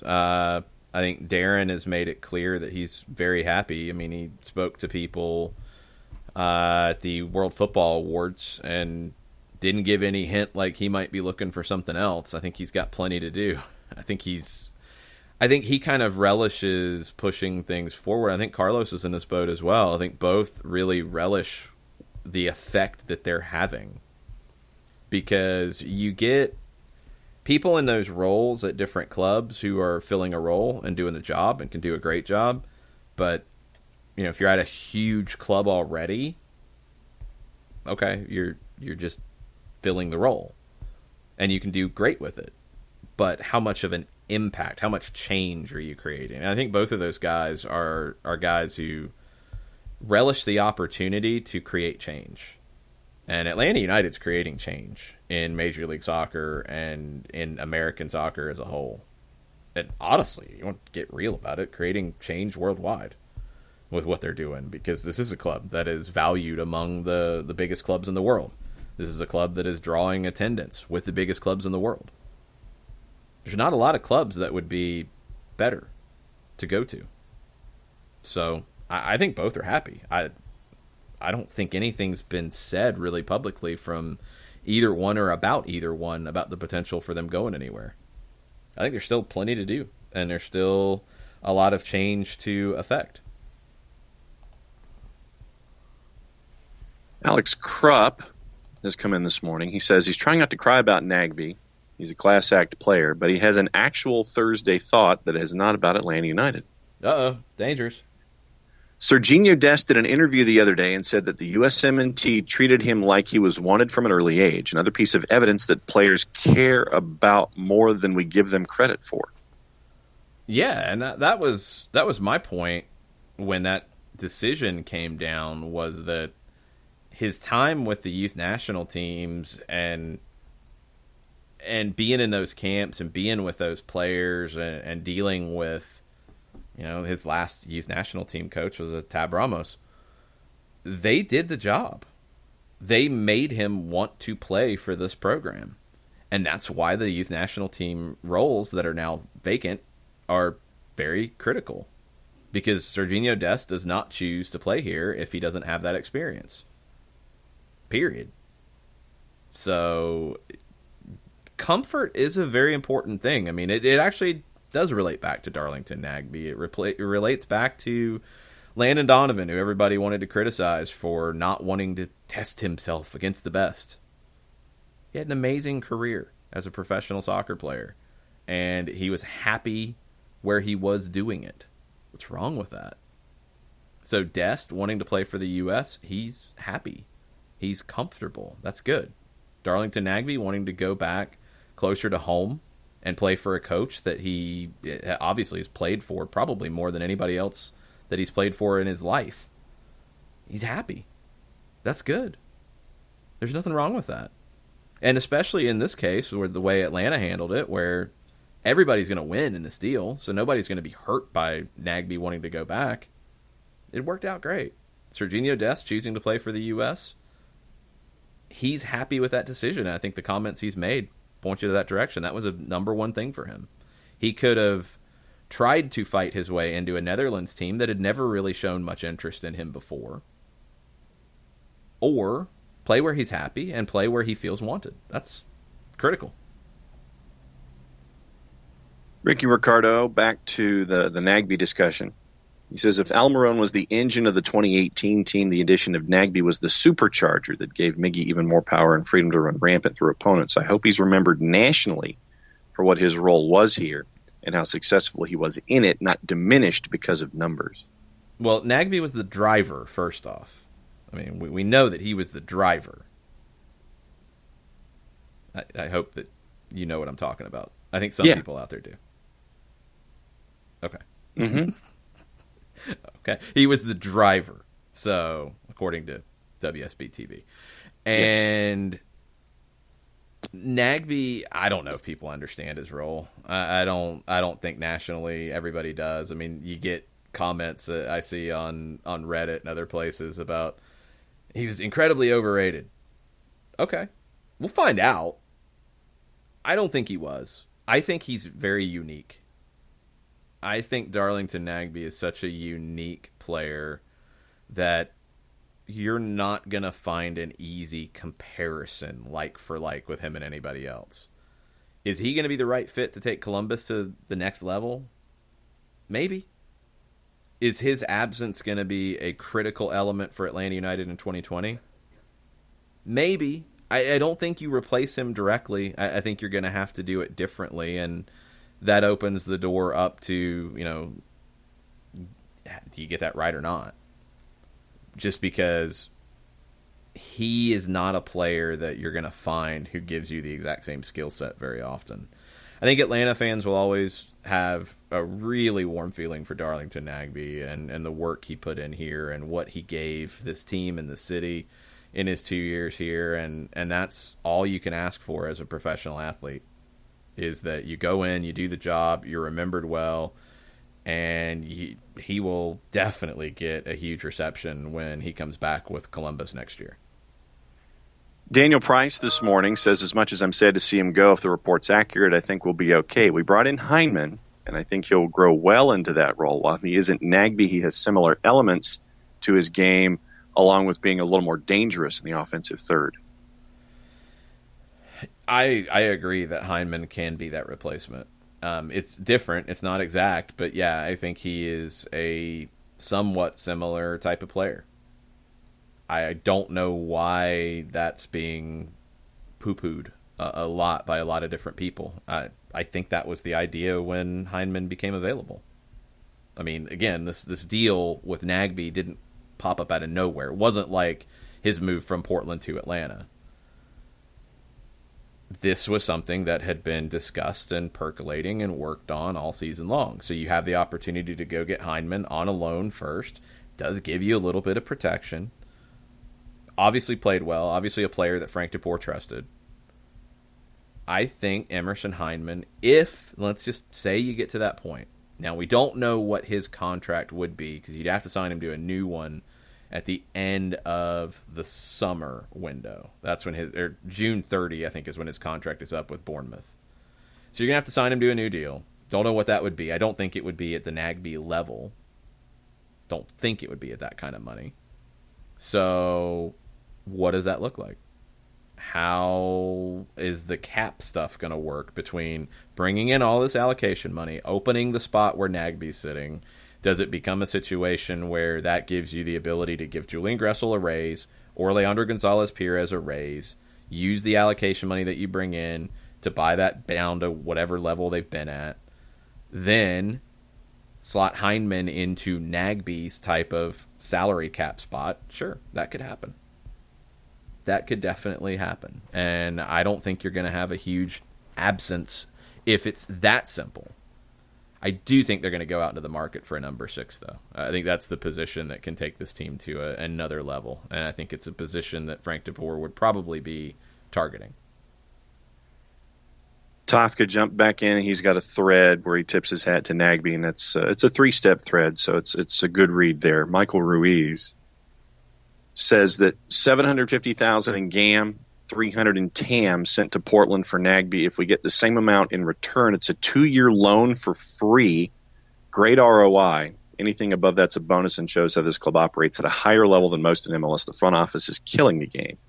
Yeah, I mean, if it's among the largest in allocation money, well, that's the ballpark you're talking about. So roughly, you're going to get your money back, and you won 3 trophies and had great success with him and your team. That's pretty good business. If you're getting the same amount back or more 2 years later, that's really good business. Really good business. Tofka had another thought separate from his thread for CCL and a temporary fix, and he's dropping the name Federico Higuain as a possible stopgap. It's a completely different type of player that changes everything. And he's coming off of an ACL injury at 35 or 36 years old. I don't know why you need him as a stopgap. I don't understand that at all. Sorry, Tofka. Yeah, that doesn't make any sense because that would be eating into time or position for Pitti or Barco or potentially Heinemann, and none of that makes any sense. It's way too risky. I don't like the idea, and this is probably why Columbus moved on from Higuain. A player of his age coming back from an ACL tear, that's incredibly risky, period. So, and it doesn't fit a need that Atlanta has. I don't see it. Joe Bost says he's very curious where Carlos and the front office go. He says, as you say, it gives insight into 2020. Frank de Boer gets his shot at shaping the team in his vision. To a degree, I do think that gets overplayed at times because Frank de Boer's not out there making all of the decisions. I think the way these discussions generally go in clubs is the manager says, okay, I need support in this role, in this role, in this role. I want a starter here. I want depth here, et cetera, et cetera, et cetera. So it's not just Frank building the club in his vision. It's not just that. But his input will be very important here. And his input in the types of players that he's looking for will be very important here. So I think we'll start to see that. Let's take a break. Let's come back. There are some news and rumors that we need to discuss, and we'll try to finish up anything else from Twitter as we wrap up a Thursday Thoughts edition of the show with lots of thoughts out there. We'll be right back after this. A ranger station. I'd like to report a bear hug. Okay. I put out my campfire and Smokey Bear hugged me. So you drowned the fire, you stirred it, drowned it again, and felt that it was cold? Uh-huh. Yep, he's just letting you know you did good. Bear hug from Smokey Bear. Status update. I'm gonna let you go now. There are many ways to start a fire, but one sure way to put it out. Learn how you can do your part at SmokeyBear.com. Sponsored by the U.S. Forest Service, Ad Council, and your state forester. As a business owner, you know that every year brings new challenges and opportunities. The success of your business demands expertise and focus. And Country Financial can help you keep that focus by helping ensure you have the right insurance protection in place to meet your goals. Jason Wright can help you create a customized insurance plan that has coverages designed just for your business. Give Jason a call at 678-568-6871 or reach him on Facebook at Jason Wright Agency. Coverages vary by state. Policies issued by Country Mutual Insurance Company, Bloomington, Illinois. This is what matters. This is beyond X's and O's. This is the difference mutual respect makes. This is what character looks like. This is what defines us in Georgia. This is sportsmanship. School sports. It's not the outcome that matters most, but the way the games are played. This message presented by the Georgia High School Association and the Georgia Athletic Directors Association.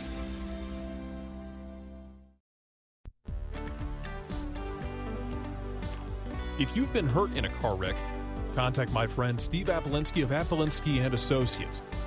He's been representing individuals for over 30 years throughout Georgia and Alabama. Email him at steve@aa-legal.com or call him 24/7 at 404-377-9191. The initial consultation is free.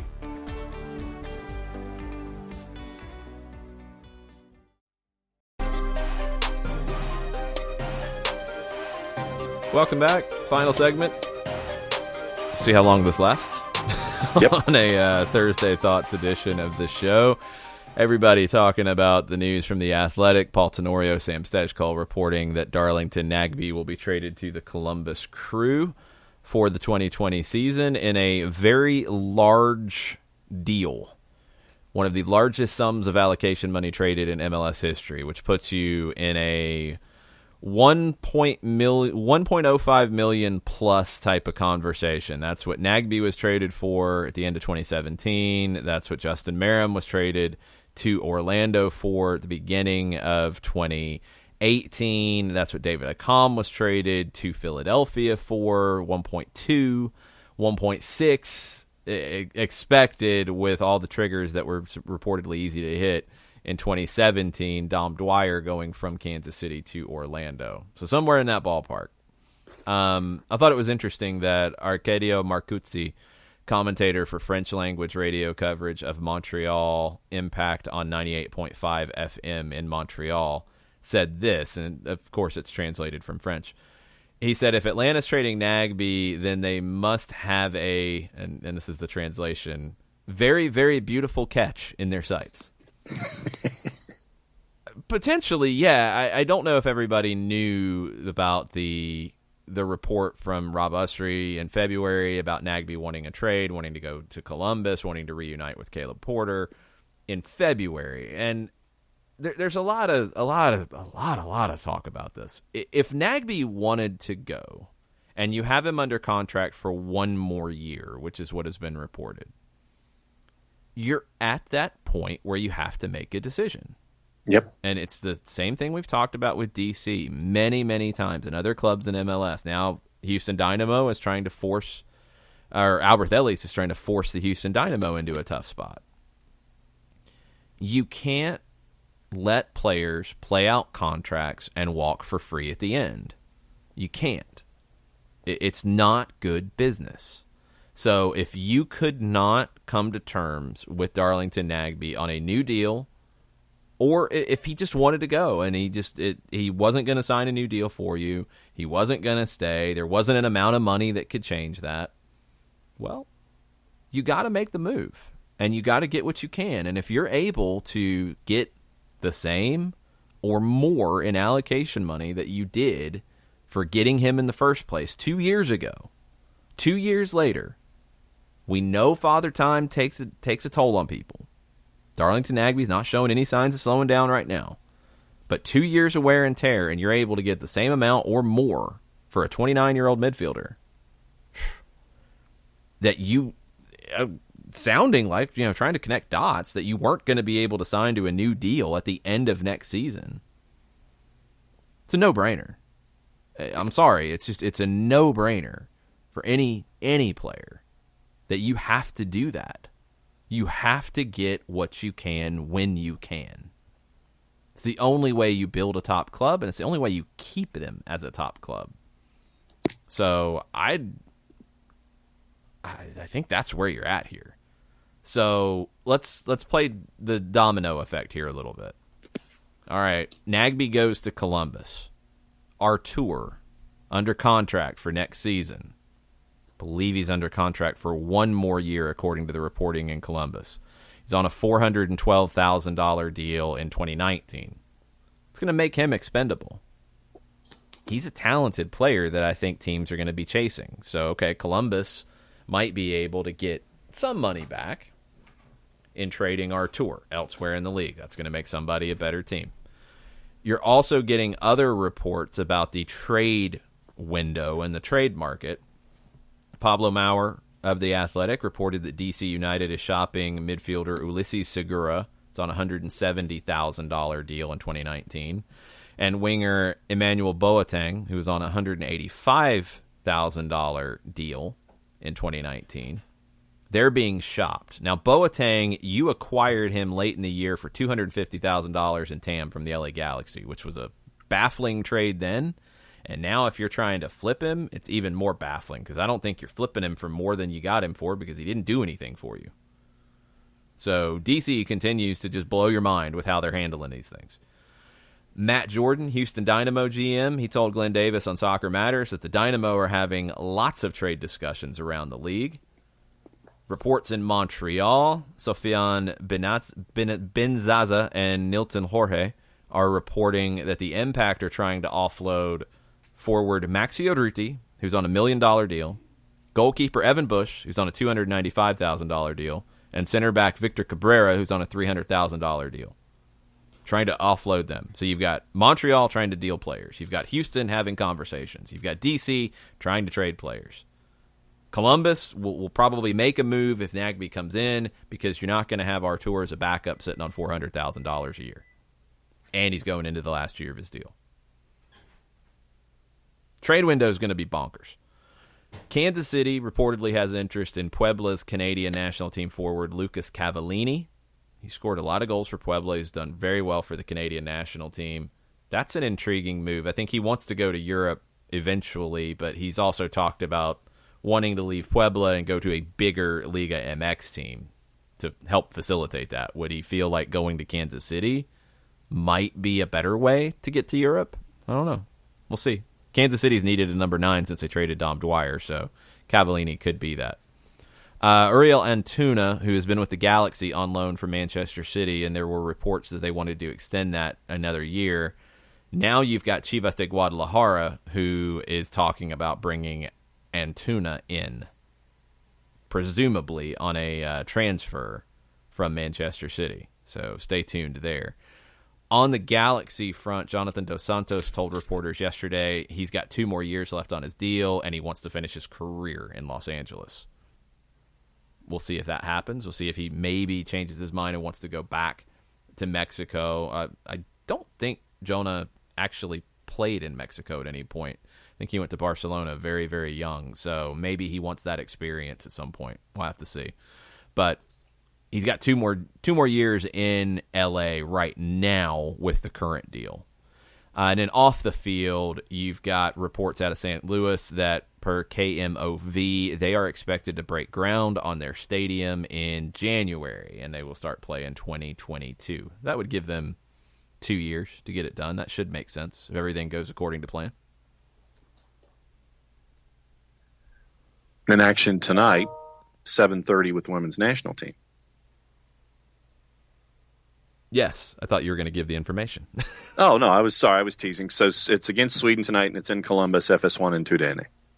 Yes. It's Vlatko Andonovski's first game with the U.S. women's national team.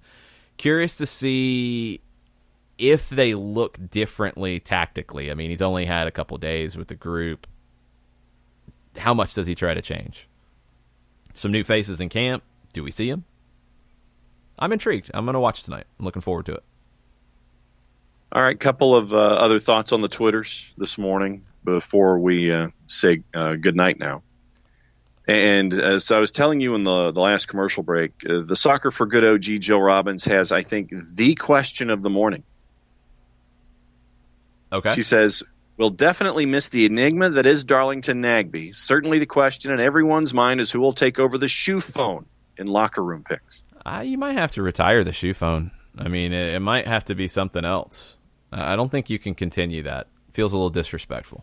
Unless you're calling him on the shoe phone, because, I mean, I guess you could do that. But I think the speculation was a lot of times that he was talking to Michael Parkhurst on the shoe phone. So then if he's going to call him at home, maybe? I don't know. Was he talking to Don Adams' character in Get Smart? Or is that where he pulled the shoe phone from? Was from Don Adams' character in Get Smart. When was Get Smart on the air? 11 billion years ago, except in reruns on Channel 17. And when was it in reruns on Channel 17?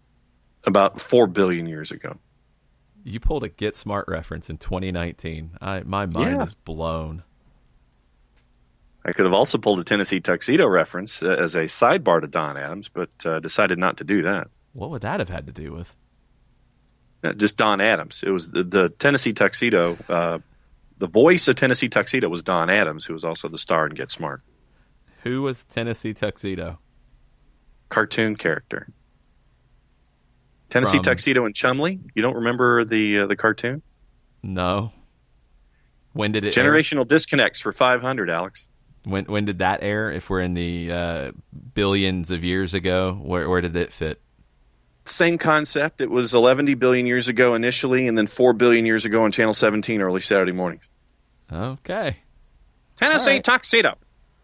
I don't think Darlington Nagbe knows about any of that. Just going to guess. Okay. Just going to Daniel Price. Daniel Price says Atlanta is the kind of place and program that you can bring any kind of player here who has the want and drive and make a star. If you want to play for Atlanta, you show up day in and day out and play your absolute maximum or beyond, you'll exceed here. Yeah.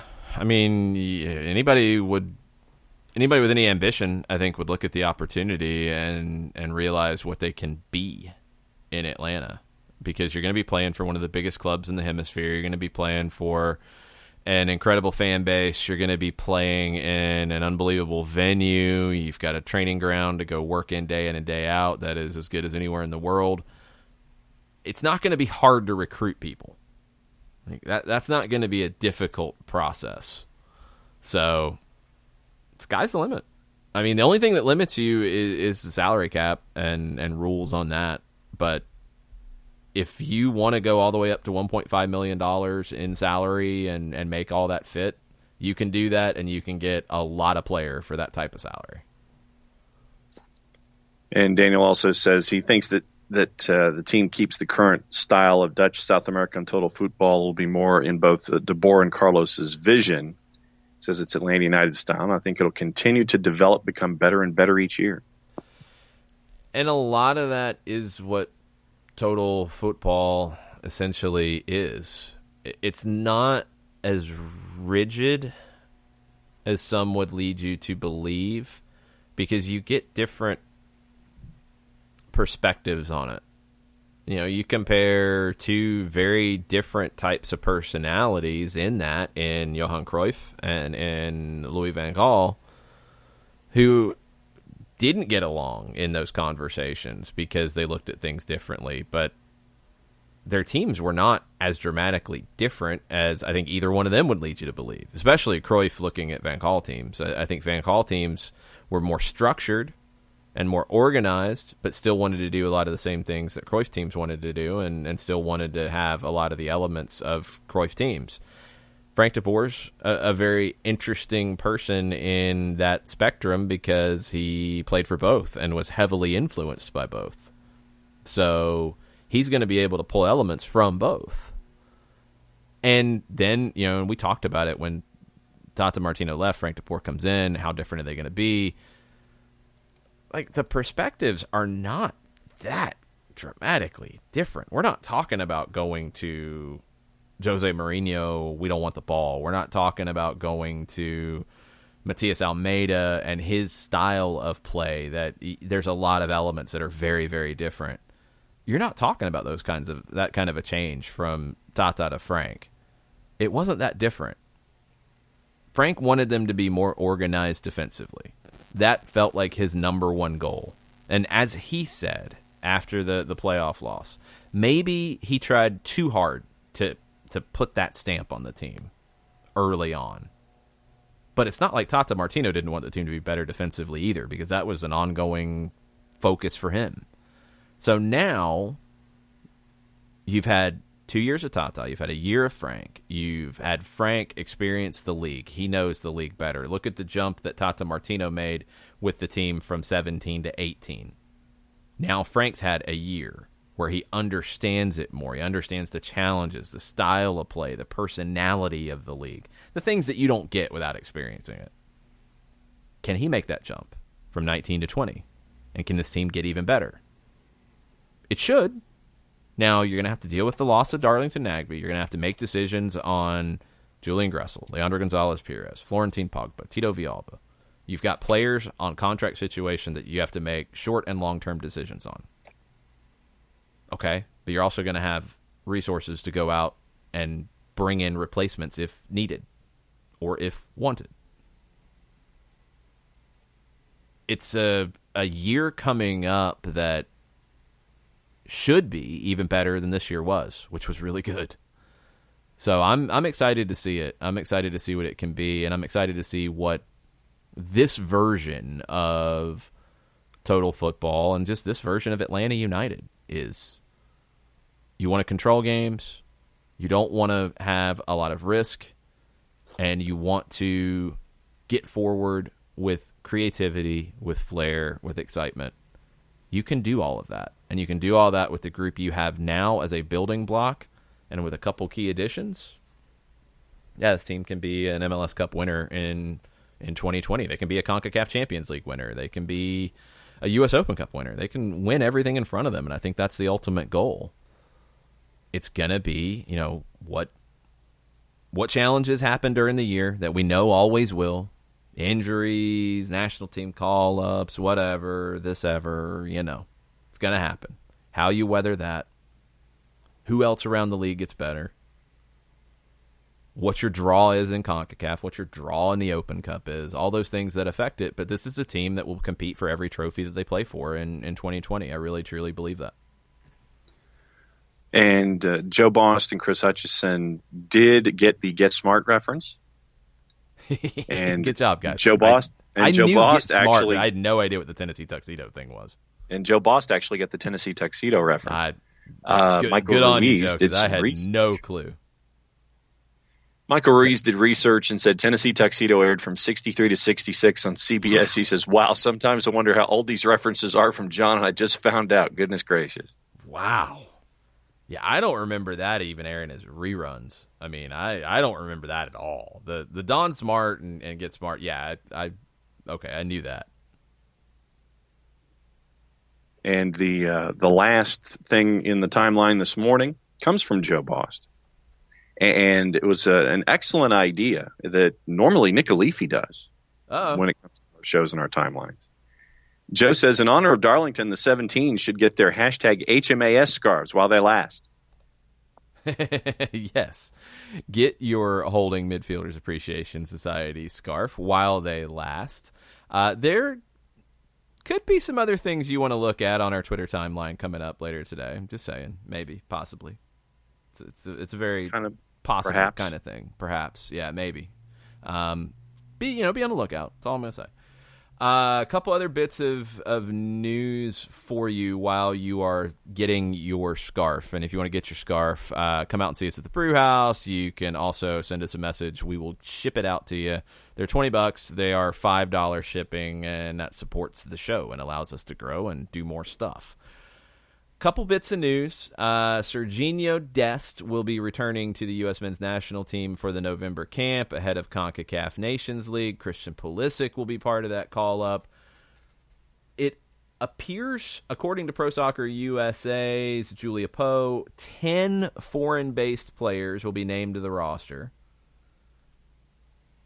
But we don't know who they will be and when they will be announced. Because, why do we want to make it easy to understand? Yeah. 2 of the 10, then we know. The team will announce its 10 foreign-based players for the camp on Thursday. The full roster won't be announced until Monday. I guess the full roster could have some MLS Cup implications with it, with guys who play on Sunday. But also you have this pre-camp going on with MLS players who are already training or about to start training, and that will happen. That full roster will be announced Monday. So you have a camp going on right now. You have players playing for Toronto and Seattle, MLS Cup on Sunday. You have the foreign-based players, and there, according to Julia Poe, there will be 10 of them. That list will be announced today. Dest and Pulisic are on it. And then the full roster will be announced on Monday. I guess that makes sense. November 15th against Canada. That is next Friday. That is the game. That is the critical game. That is the must-win game. Camp will begin on November 10th in Orlando ahead of that. Taylor Twellman is reporting that Zach Steffen will not be called into U.S. men's national team camp due to knee tendinitis. Expect the foreign contingent to be named later today.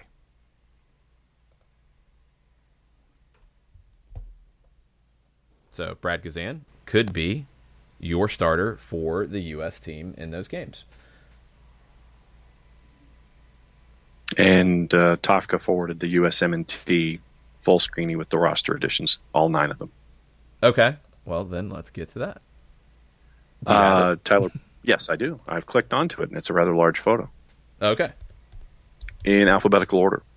Tyler Boyd, John Brooks, Serginho Dest, Weston McKennie. These are the roster additions. Alfredo Morales, Christian Pulisic, Tim Ream, Josh Sargent, and DeAndre Yedlin, presenting part Volkswagen. So about what would be expected here. So that's the group that's coming into camp. The rest of the roster will be announced on Monday. I just wish it would be a little bit easier to understand and explain. Mark McKenzie, Brendan Aronson, Jordi Mihailovic, Jeremy Abobasi, and Jonathan Lewis will be joining the U23s. They're part of the current camp. They will depart the group later this week to join the U23s. The U23s, and I'm glad they finally announced this, They are participating in the United International Football Festival featuring Argentina, Brazil, and Chile in the Canary Islands November 7th to 17th. Argentina had announced their U23 group that Ezequiel Barco will be part of and Valentin Castellanos will be part of. And I think they're playing Chile, and now we know that the U.S. is playing Brazil, and Argentina will play one of those two teams in a second game. But the U.S. hadn't announced anything about where they were going to be or any of that. So, yeah, there you go. All right.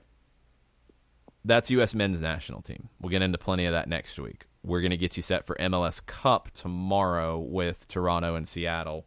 Live from Seattle on Sunday. We'll see what tickets are going for tomorrow, see what the average ticket price is, because it was stupid high yesterday. $600-something for the average 22. ticket price. Yep. Get in the door was just under $200. We'll see where that's changed to going forward. Also, a couple other bits real quick. Atlanta United media going on at the training ground for a few players who are there. As I pull up what Brad Kazan said to Doug Robertson, ongoing CBA negotiations are going well. Brad said players still prepared to strike, but really hopes that doesn't happen. Says league/owners are being receptive. So that's good news. Mexico World Cup on Twitter also shared this that I wanted to dig into really fast. We'll talk about it on Soccer Over There, and we'll talk about it on Crumpets and Espresso and Mate and whatever else we throw into the mix this week. The Mexican Federation is thanking their fans in a press release for helping to eradicate the dreaded chant about goalkeepers and using the P word in Liga MX stadiums. It's a reaction to the threat of playing behind closed doors. That's been positive. Many predicted we'd be seeing games in empty stadiums. There's still work to do, but so far the response has been good. It's being proactive, and it's good to see that the Mexican Federation and Liga MX are working in that direction, and they understand it's not going to happen overnight, but progress is being made in Mexico on something that's very difficult. Hint, hint, Italy, hint, hint. Yeah. Hint, hint. Yeah, subtly. Also, Houston said, talking about their coaching search that ended up with Tab Ramos, and Tab Ramos tweeted out by the Houston Rockets last night, hanging out with, I guess, one of his bosses, technically, James Harden, before the Rockets game. Their coaching search started with 80 candidates. Dwindled that down to 10. They ultimately landed on Tab Ramos. And Tab spoke to the media in Houston. He's got his coaching staff together. They're going to make some moves, I would expect. I'd be shocked if they don't with a new manager in place. Their GM is talking about them being involved in the trade window, Montreal being involved in the trade window, all kinds of stuff kicking off now with this Darlington Nagbe one, which is a big one. And it's one that a lot of people expected the dominoes to fall. Well, now you know where they're going to fall and you know what clubs are involved. And now that means Atlanta's got a lot to work with. It means Columbus is potentially going to move Artur. And it sets a price point on things, which is very intriguing. There's also a report that's popping up right now out of Romania that Florinel Coman, who is a player valued at €3.5 million, who's at FCCB in the Romanian First Division, an unnamed MLS club is ready to offer €10 million for this player. So get ready for silly season, folks. That's where we're at NYCFC, right now. maybe? They offered a lot for Mitrita. I mean, I don't know if they're going to spend more, and I don't think they have a spot to do it. So I don't think so, because if I'm not mistaken, Maxi Morales, Mitrita, and Eber are their three designated players, so they can't make Ask that work. the Galaxy about that. The Galaxy did that on loan. They didn't offer €10 million for anybody and make that work. If we're going to talk about rules being bent, let's talk about them in the right way. And this would not fit under that Galaxy stipulation that they somehow pulled off with Christian Pavone, who Guillermo Barros Escaloto said will be back in 2020. And they're also talking to Zlatan. So he's out of contract. They're going to have to figure that out. If they're going to bring all of them back, I don't know how they make it work. I don't think they do. I think Zlatan's gone. We'll see. Lots of things still to come. I'm sure there will be more things that kick off today. We'll be talking about them on the show tomorrow as we get ready for MLS Cup. And then trade window opens on Monday. Plenty of things to dig into. Thanks for being part of the conversation today and digging into everything related to the Darlington Nagbe reported move that we'll see when the trade window opens. But all reports are that he'll be headed to Columbus for a lot of allocation money, and we'll see how Atlanta uses that. Thanks for joining us this morning. Talk to you tomorrow. Much platiel. Much platiel.